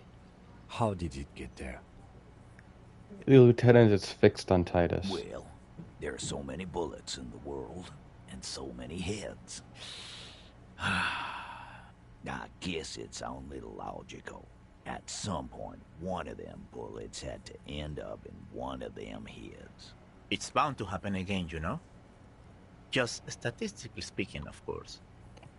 Sire, it would be an event most dramatic if you were to produce the bullet and dangle it before their very eyes. I'm going to ask you again. Why was this, showing the bullet, in the victim's head? Wow! He's got it in a real evidence bag and all. Why don't you go home and log it into evidence? These men have told you what happened. I think the hanging was a cover-up for the shooting. You know what I think? I think he was shot in the head as a kid, and his brain grew around the bullet. Around the bullet, man. That's a good one. All the goofing around is to avoid lying. It's a technique. Did you guys shoot him? Shit! I probably did shoot him. I was drunk last night. You guys know me when I'm drunk. Yeah, Glenn likes to shoot his guns when he's drunk. Better hope he stays sober. No, he meant before he was hanged. Did you shoot him before you hanged him? Before? After? During? This is getting ridiculous. They told you what happened. Stop wasting your time. Don't worry, we'll figure this out sooner or later. Never been worried in my life, lawman. That's unrealistic. He crosses his hairy arms, having forgotten his beer for a moment. It's not like he blew it wide open, but there's a little crack in there, somewhere. Okay.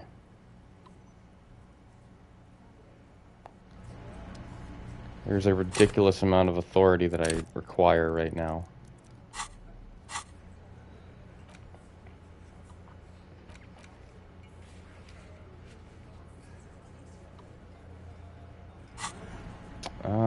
We'll come back to that.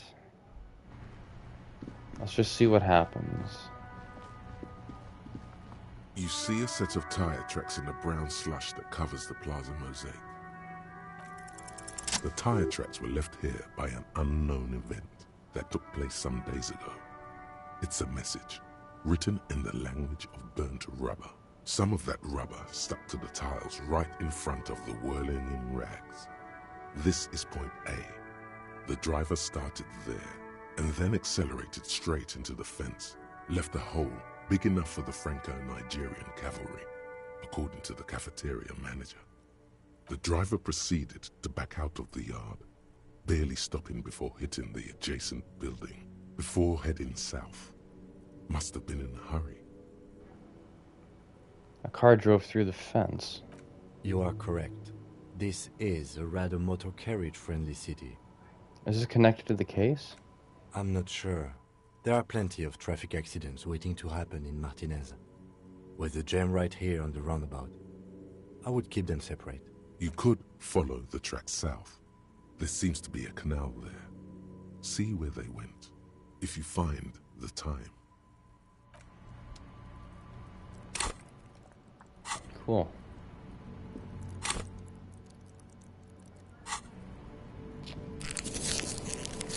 Heal the morale for now. Can we talk to this asshole? Fuck does Kuno care? Talk to Manana about the armor. He raised his eyebrows, projecting aggressive indifference. He told me you promised to sick the pigs on him. I said to thank you. Wasn't too keen on chasing down the armor anyway. Fuck? Okay.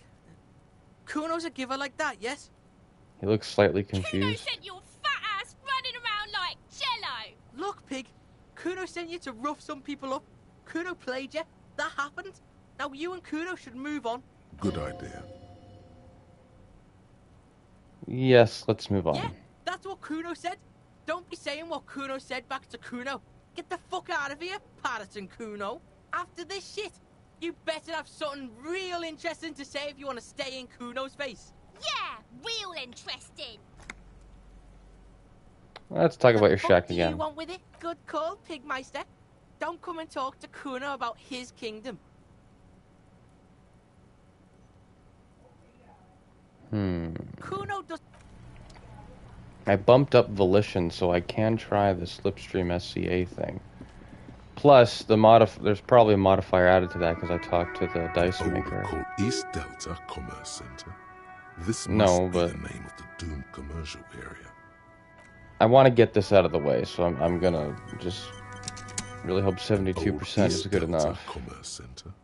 This must, whatever she says, it can't hurt you. You're a different person now. Stronger, healthier, and, alright, maybe not healthier, But it's a bonus that you've drunk so hard you can't remember any of your past relationships. Oblivion's the ace in your corner. Let's call her again. There's a light buzz as you press the doorbell, waiting for her to answer the call. It's cold outside, and you can hear the wind blowing into the speaker. There's the static again, whispering like a seashell pressed against the air. Yes, hello. This is Tricentennial Electric. Have you come to place an order? Last time we talked, there was some confusion. You got me mixed up with someone else? My God. Here come the bad vibes again. Relax. Distance yourself from it. What? It's you. Before you can finish your sentence, the voice continues speaking. Well, it wasn't much of a sentence, but... My God. I didn't think I would hear your voice again.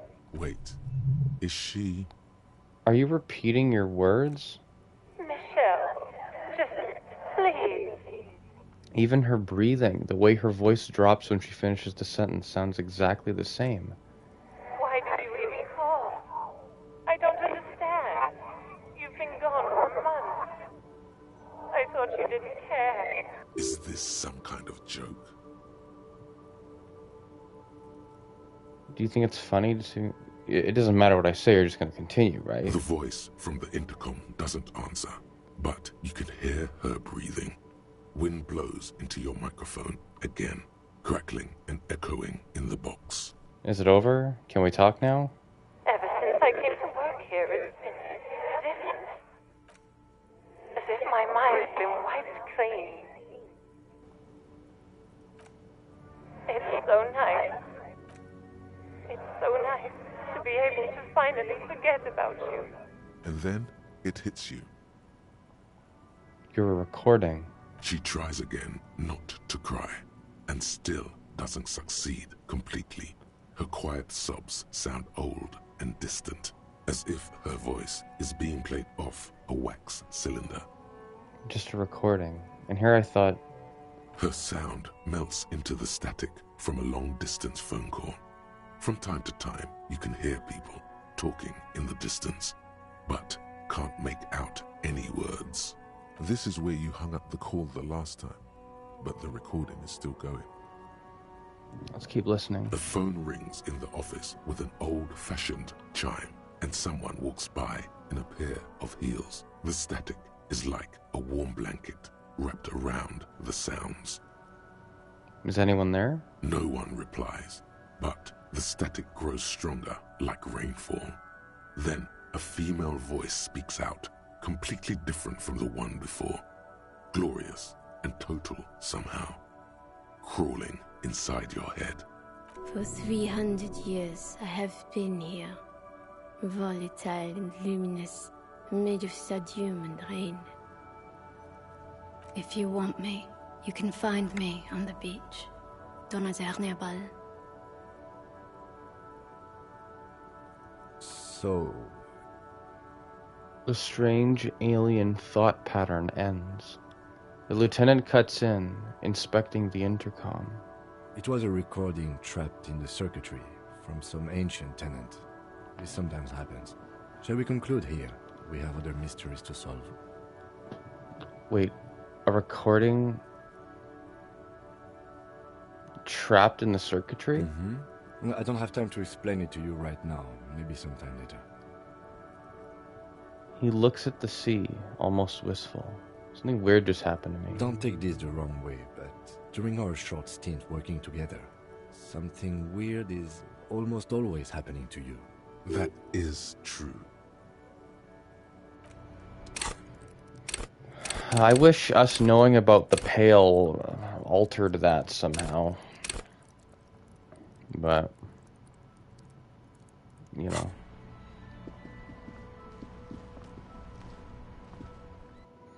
Okay, here's what we're gonna do. We're gonna end streaming soon. We're gonna see what happens with this authority skill check. Looks like the circus left town, but the clowns are still here. It's not look particularly happy to see you. No. Here's what's gonna happen. I'm gonna leave. He's gonna do his weird little animation that you have to sit through. It's very exhausting. I'm gonna quick save right before doing this.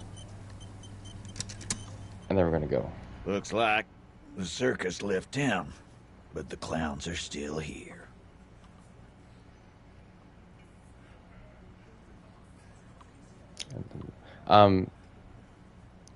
Trigger warning for depictions of suicide, by the way. And yes, I'm being serious. If I fail this, and it looks like I'm gonna fail this, so just giving you a heads up. Establish authority. Yes. Authority. Feverish thoughts race through your mind.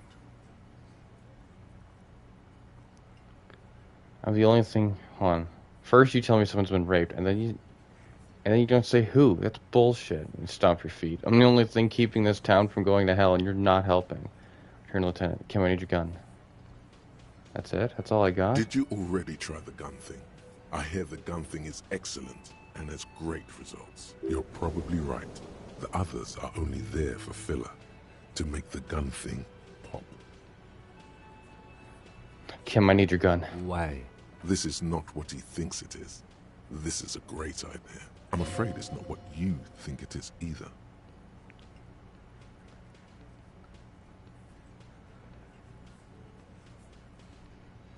What?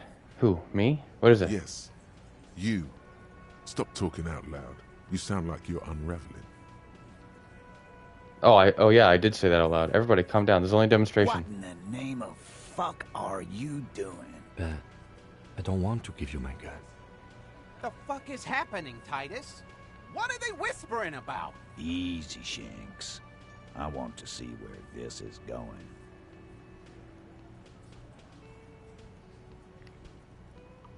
I want to turn back. There's no other way. I'm not scared anymore. I know what I have to do. And what is that? He does not like that phrasing. Neither do I.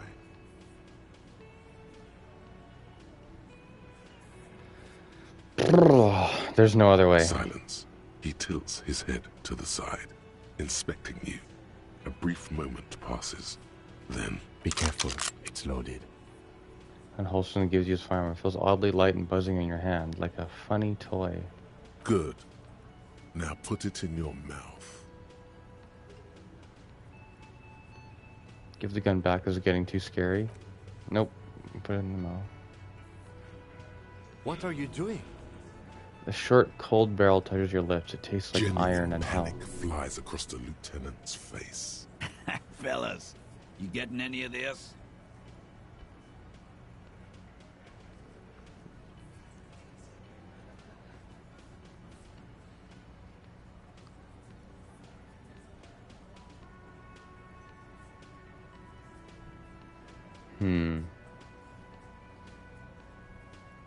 We'll never forget what happens in 5 seconds if you don't respect me. Fellas, the cop is really threatening to off himself. This is insane. No, that is not what is happening. This show is unnecessary. Give me my gun, now. He's desperately trying to offer a counter-narrative. There is none. You better get ready to fucking respect me. Hold on. I'm not fucking this case up. You will respect me. We'll solve the case. Look at me. Don't worry. This demonstration is not helping at all. Inside the small mechanism, you can hear a spring tensing up. Yeah, cause I sorta wanna see that shit. You won't, man. His fucking balls ain't big enough.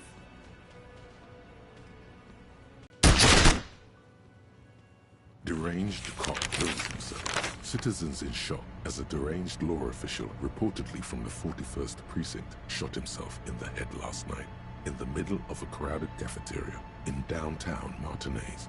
The exact details of the incident have not been revealed, but first-hand witnesses claim that the officer was making a point. Can't say I'm surprised. Lawrence Gart, manager of the Whirling in Rags cafeteria, where the incident took place, commented he was extremely unstable and had threatened to kill himself before. Oh my. Yeah. Good thing we saved. I didn't see a continue button, so I kind of freaked out a little bit. So, I've never done that before. The one thing I don't like about this game, and I do mean like an actual criticism of the game, like in how it's made, directed, and how it's, you know, how it's made to be engaged with by audiences. Like the biggest problem I have with it is that there are like absolutely no trigger warnings. And I really hope the people, presumably being the, you know, being more of a leftist approach to thought and discussions about these bigger topics and politics and stuff, I really hope the people who made this game didn't think that they were above putting trigger warnings in this game, because that would actually be decidedly immature and short-sighted, something that the game doesn't really seem to be in any other sense, right? Like you're not, what is that, streamer mode? What's streamer mode? Certain cover pieces of music, alternate tracks, safe for streaming. Oh, there we go. Shit, what did I know about it? It's existentially difficult. Checks are harder and healing items are more expensive. Choose your clothes and thoughts wisely. For your sweat and toil, tasks are but a small amount of. With detective mode active, interactive object characters in the game automatically highlight with the light border when the player character approaches an tutorial agent. Gives new players unsolicited advice. Untick this box to set some boundaries. Like a violation of personal space joke. It's just strange. Like, I don't know. I guess DTL's like Doki Doki Literature Club isn't like exactly the most profound parallel comparison to this game. Like the two aren't very comparable texts, but that game still had trigger warnings for like the more intense stuff, and I don't think that game depicted like suicide and depression all that well. Like, I think there are definitely better depictions out there, but trigger warnings don't coddle people. Quite the opposite. It's about mental preparation. Like, it's exactly what it says on the tin. It's a trigger warning. It's serious topics, and sometimes it can really affect people. Like, for example, there was something that happened earlier in the game, and I think it was the first or second episode. I think it was the first episode. There was suicide mentioned. It wasn't even mentioned, but it was that the narrator's language was like really suddenly direct, in like, because, you know, the narrator's talking to your character, and you are your character, right? So whenever people are talking to your character, they're using, you know, they're wording language as if they're talking to you, right? It's how video games work. And so when the narrator randomly just kind of says, like, oh yeah, you should kill yourself over there, like, it was a little triggering for me. And it's on YouTube. Like, I had like this really kind of strong reaction to that, and it kind of affected me for a few moments, and I had to kind of collect myself a little bit, and then I had to proceed. But if there was a trigger warning, like before that point where it's like there's talks of suicide, there's talks of like self-harm and suicide ideation, then like I would have prepared for that and it wouldn't have happened. I still would have engaged with the text, I still would have played the game and taken it just as seriously. Like, the only reason that I would understand for why someone wouldn't want to put a trigger warning in a game, or like not a movie, because a movie would really break that cinematic pacing, because movies have to be experienced at their own pace and not at your pace, and video games aren't like that. You do engage with them on your own pace. So mainly video games as a medium should be the example here, I guess. Maybe a book. But a book would feel weird as well. But anyway, you put a trigger warning in a video game, and like the only reason I can think of that anyone would ever want to not put a trigger warning in a game they're making is because it would waste time. Like, they think it would waste the audience's time. It's like, it's not a waste. It's actually you're actually like probably saving time in the long run because you run the risk of turning people away from the game should you trigger something in them. And you can't really make an argument that audience members is like individual trauma getting triggered is like part of the art or something. Like I can't take an argument like that seriously. Anyway, those are my thoughts on it. I am uncomfortable with the fact that you can like canonically opt in to your character being like struggling with suicide ideation. I mean, we already knew that he kind of was, but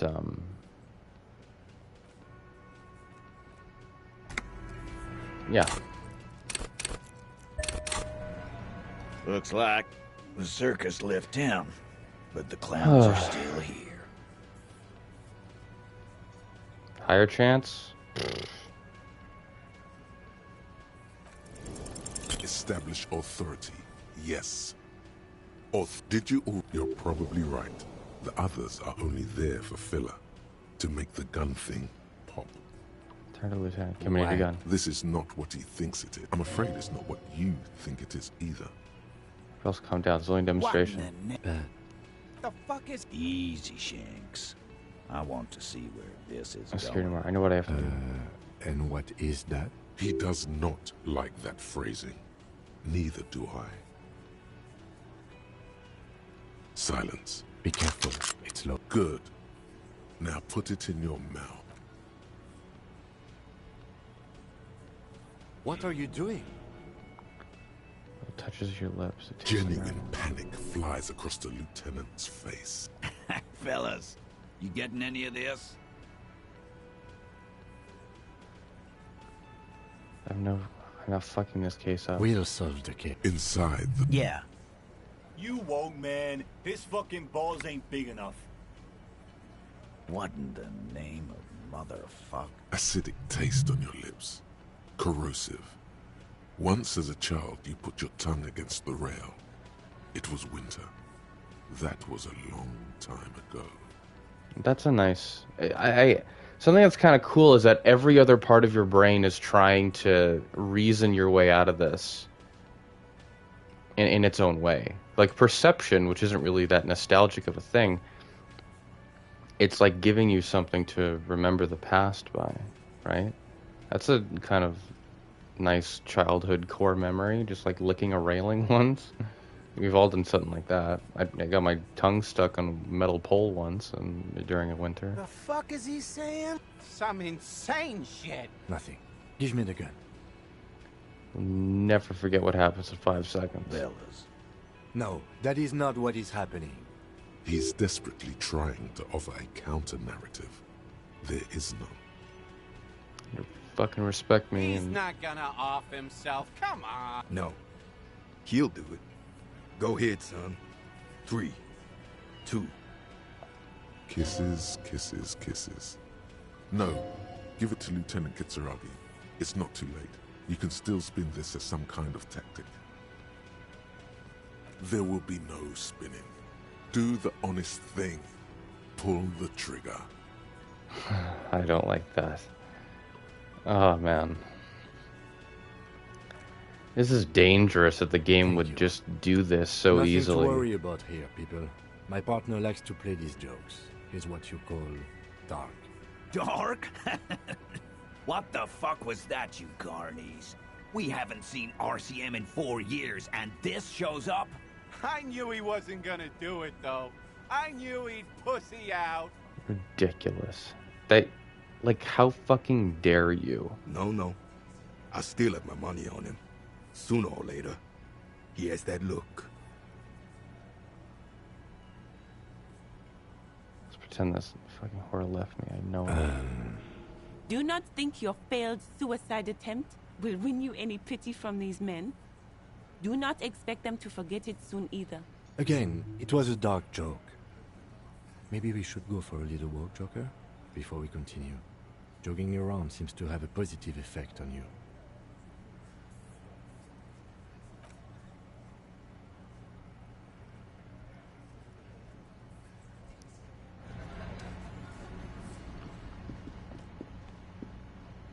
What in the name of hell was that supposed to be?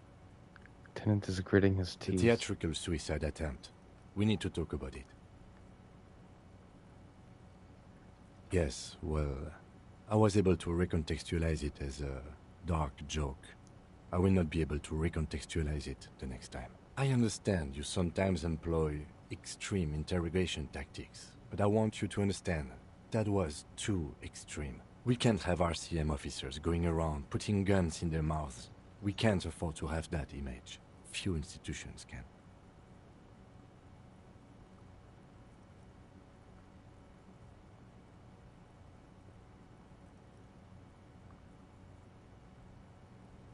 No, you are not. You are not going to put your gun into your mouth when we interrogate people.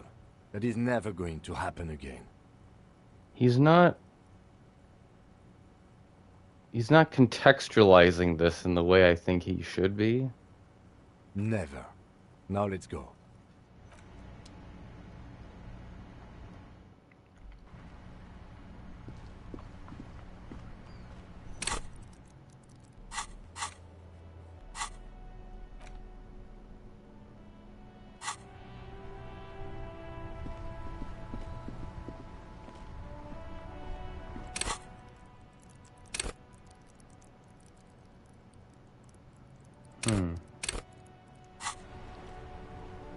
Do not look overly comforting.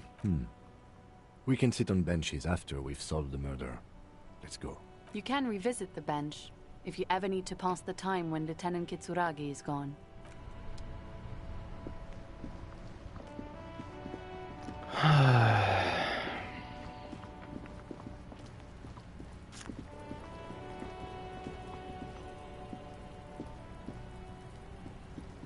Fuck does Kuno care? He doesn't care. Kuno doesn't. I don't know what I should do.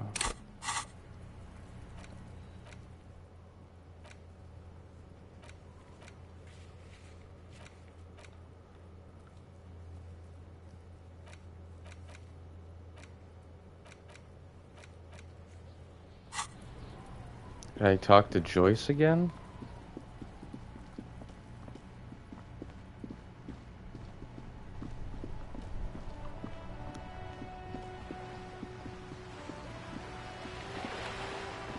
The music sounds odd now.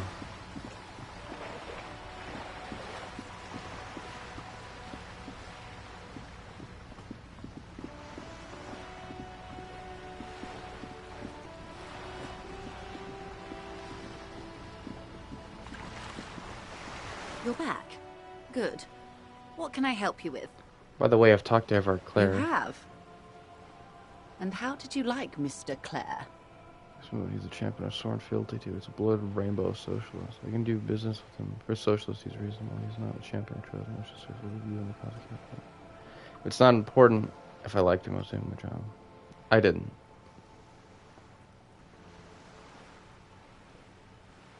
Oh, come on now. He has his uses. How else would he have stayed in power all these years? Or wait, actually... She answers her own question. Corruption. That's how he's done it. Fantastic, Worm-like corruption, reaching into the bowels of the earth. She looks at the ground and nods. The position of my unusual colleague does not reflect official policy. I hope you understand. The RCM does not pick sides. Of course. And I don't expect you to share anything he told you with me. I'm not a corrupt Worm myself. However, if you felt like discussing something, how could I stop you? Are we not human? Are we not curious to hear another person's take? It's only natural. We would only be gossiping. Intellectually speaking, it would be quite interesting to hear what she has to say about these things. Mr. Everard is helping me find my gun. Oh. That's so helpful of him. The lieutenant looks at you, and you can swear his jaw muscle is trembling. And conventional police officers sometimes lose their guns. They then go around and tell people about this, to gauge their reactions. It's all part of detecting. Incredible. Simply incredible. And how is it going? Has this detecting produced a gun? No. Well, maybe he's not as helpful as you thought then. Is there anything else? I helped him turn up the heat on the borscht. Did you now? What sort of borscht is he making? The cook makes it to keep the strikers drunk. The strike brew. That's a classic. And by turn up the heat, I presume you mean put more alcohol in it? No, you misunderstand. I turn the knob like this, turn the heat down. Beyond curious. I will choose to interpret that as you turning the alcohol in the strike brew down. For the sake of our professional relationship. And because I don't like the idea of them any more drunk than they already are. What else? He asked me to open a door. A referral, you mean? I take it this was for someone in the RCM. Don't answer that. No, I mean like a real door to someone's house. Oh my. A real door? The lieutenant does not say anything, but you hear the nylon of his jacket rustle as he looks at you.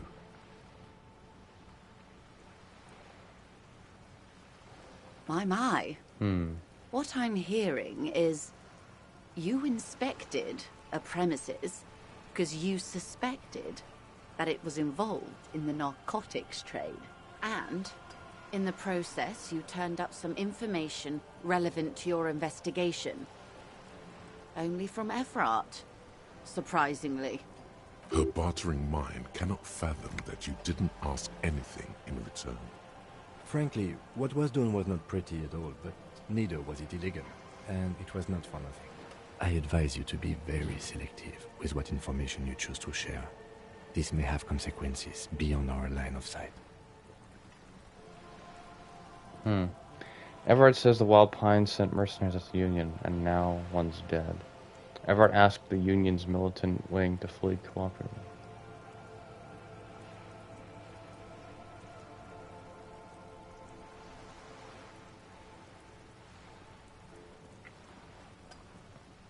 Naturally, Detective. There are lighter topics to gossip about. He asked me to deliver an envelope. Sounds like he has you running errands, Detective. A well-established dominance ritual. Where did he have you deliver it? To a nameless settlement down the coast nearby. Ah, yes. I've been meaning to go there. She looks over the bay. With longing. Clear and simple longing. Strange. Why does she want to go there? You're quite fond of this village, aren't you? I should be.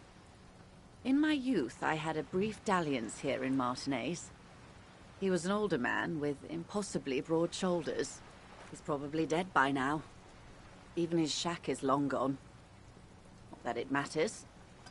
These buildings are all carbon copies of one another. You've been to Martinez before? Yes. I was slumming it with some girlfriends of mine. We had boats and... Don't hold it against me. My paramour certainly did not. Sounds like you missed those times. Not overly so. It's not like this was the only place we visited. Me and my girlfriends from Azon with our shiny boats. Like reavers, we told ourselves we were the worst thing to happen to the coast since the Coalition landed in '08. Imagine. If you say so. I'm over-radiated, Detective. I do silly things sometimes, out of pale-related sickness. Like, take this job. The moral of the story is... So it was a factor in her coming to Martinez in the first place. Interesting. Do not spend 22 days a year in Pale Transit. Don't waste your 20s slumming it with your stupid friends. And don't deliver Everard Clare's mail. Bony fingers pointed like an arrow at your chest. Are you satisfied, Detective? What else can you tell me about your mail delivery quest for Everard? Do you think it will improve the place? He wants to build a youth center here for the children of Martinez. A youth center with Edgar Clare's statue on top of it. Her eyes run across the water, remorsefully. Go ahead. Help him. Make it so. I have no power to stop him. So you're sad you can't buy the place? Yes. I'm sad I'll never have the time, Detective. I've always wanted a dilapidating fishing village. She is more defensive about it than usual. Full of ghosts and ancient memories. Has this errand yielded you any information? I'd rather talk about something else for now, if you don't mind. Of course, Detective. Should something come up later, down the road, don't be afraid to drop by for a chat. Until then, is there anything I can help you with? That's the man who was killed. I'm afraid this is a discussion for once we've cleared the lynching question. Better not tie the fourth day to the backstay on this. I hope there is something else I can help you with.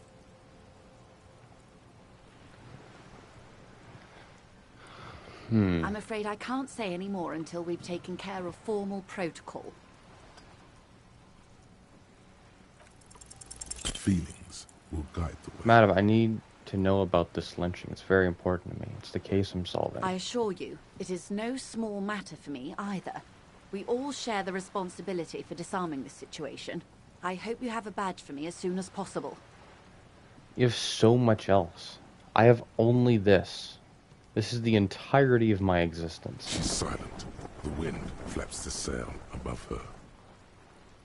This boat, for example, in a home somewhere. I only have this case. Officer. I don't remember anything except this lynching. There is only this coast and this lynching. You know, I don't mean to sound cold, but if you want something, you have to give something back. More than just guilt. You're doing it. Despite your own best efforts, you're still getting it. Somehow. I'll be frank with you. If I'm going to break protocol, I need to be able to justify it to my superiors. They're going to want to see something tangible. Like what? The Union is conducting drug trade out of the harbor. It's an open secret in Martinez. Surely it must not come as a complete surprise to the RCM either. Perhaps it's time to look into it. Or you can find your badge, which honestly seems like a lost cause. Detective, a word in private before we continue. Excuse us for a moment, madam. This is not going quite as I hoped it would, Detective. How'd you hope it would go? Honestly, I was expecting you to use your unorthodox technique to keep her off balance, and not volunteer us to be her henchmen. Oh, so we're henchmen now? This woman is running circles around us. She might have known about your misplaced badge all along, or she's simply an adept improviser. Either way, we've played straight into her hands. Maybe this is all her plan. She might have heard about you. The company must have more ears on the ground. She could have known about my condition. I wouldn't go that far. Her reaction did come off as sincere to me. I think she's just quick to adapt. She's a professional, after all. What do you propose? That we don't investigate the drug trafficking? No. If there is reasonable suspicion, we must investigate. Otherwise, she could claim we're siding with the Union, or that we are on their take. We'd never hear the end of it. What I propose is, we ask her, then we investigate, briefly. But do not share the outcome of this investigation with her. We tell her it's done, and demand for her information on the lynching. We could just, find my badge. Oh, that would be fantastic, but do we have the time? The world is large, and your badge is 8 by 6 centimeters. The situation might have changed drastically by the time you locate it. Time is of the essence. You could request a new one from your station, but that would literally take months. Let's get back to her then.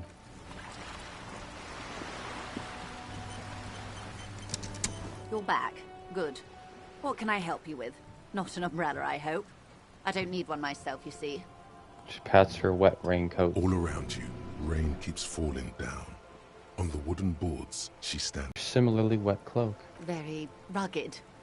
Good choice. Now, I suspect you had questions. Nothing like talking to pass a rainy day. Am I right? Okay, tell me about this alleged drug trafficking. It's quite straightforward. Someone is using Terminal B to smuggle raw ingredients from the Samar and Isola into Revachol with the Union's blessing. Wild Pines has suspected it for years. Ingredients for what, ma'am? Meth and dextroamphetamine, GBL, and various synthetic psychedelics. Honestly, it might be quicker to say what you can't make from the stuff. Let me get this straight. The materials come from Samara to Revachol through the terminal? Yes. After they clear the terminal, we lose track. The actual production is taking place at various sites in and around Jamrock Quarter, north of here. Wildpine seems to be well apprised of the local drug trade, man. Do you mean to say the Union also produces the product? Sells drugs, I mean? We're in logistics. It's our business to know. And no. As far as the company knows, the Union does not produce it. They transport the ingredients for a cut. And you want us to investigate? Yes, but you won't get anything out of Evrat and the Dock Workers Union. Still, every chain has its weak link. The handoff. The motor lorries at the roundabout. The lorries? Precisely. Someone needs to move the ingredients from the harbor into the city. Once they reach Jamrock, they're distributed to a network of local manufacturers well beyond our grasp. But in transit, they're vulnerable. How convenient that they're stranded like beached whales at that roundabout. Perhaps you've noticed that a number of lorries are tangled in a traffic jam at the roundabout just now. Interview the drivers who are still hanging about. One of them might be waiting for a crucial shipment.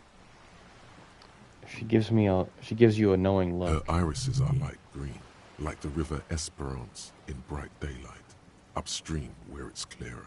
I'll be explicit. If you find this driver, I will share company secrets with you. Uncovering Union secrets could also give you an upper hand when dealing with them. Why didn't you come to the RCM earlier? We did. On more than one occasion. Apparently, there's some sort of inter-precinct disagreement about whose jurisdiction this area falls under. Oh, the pissing match. We know the company has launched its own probe into the Union's alleged involvement. We also know it's come up empty. It's not just the RCM. No one's been able to find any hard evidence. Well, here's your chance, officers. It's no coincidence the lorries are stranded there like that, is it? No. We asked East Motor Track to raise the drawbridge. The road company is a partner of one of our subsidiaries. However... She pauses, looking to the sea. This is a limited time opportunity. Once the complaint has been processed by the Trade Committee, they'll have no choice but to lower the drawbridge, and the operation will continue. She looks north. Thousands of liters of raw ingredients will pour onto the streets of Revachol. Not the east across the river, but the west. The vulnerable, the weary. A cold breath rushes in from the bay, making its way down the alleyways and potholed streets. From Martinez to Jamrock, in the traffic you hear the clinking of glass vials, concealed beneath tarpaulin. Or is it just your teeth chattering in the cold? Fucking misery. A lot of it. It comes in from large Samaran factories in South Safre, Sigai, and Sinyao. The literage they must get from this terminal alone must be oceanic. That was very that pronunciation of that last one had a lot of effort in it. At least I this feel. solves one mystery. What is that, Lieutenant? Why I had to call East Motor Track and beg them to open a drawbridge for me. I'd wondered since I first drove in, on my motor carriage. I am sorry for the inconvenience, Lieutenant Kisaragi, but we need them trapped here. This is a unique opportunity. I'm sure you understand. Proof do you have that the Union is involved? How do you think they're financing this strike? There are thousands of unpaid dock workers going strong for the 4th month straight. There was a shakedown of local businesses preceding the strike. Many were squeezed to bankruptcy to fund it. With all due respect to these desert cacti, the contents of a few cash registers cannot provide for 2,000 men. The local businesses can scarcely provide for themselves. So you think the strike is being funded with source ingredients for drugs? Precisely. Smuggled out of that very gate at night, most likely, then loaded onto lorries and driven to Jamrock. You simply need to find one driver who will open up to you. I don't, give a shit about any of these questions. God, this is fucking boring. We already have some suspicions that one of the drivers was present at the lynching. The two might even be connected. Stereo investigation. Stereo case. Or not.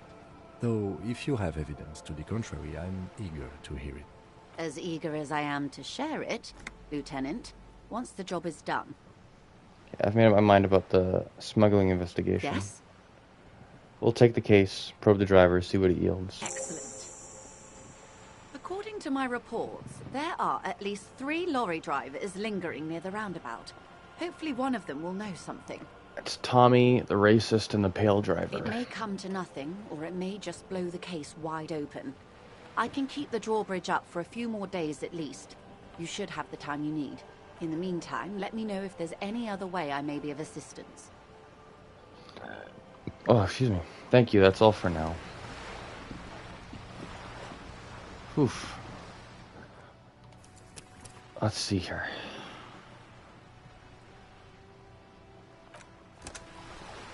Whew. Yeah, there is a lot to do still, and we're not even like a third way through the game. But that's okay. We're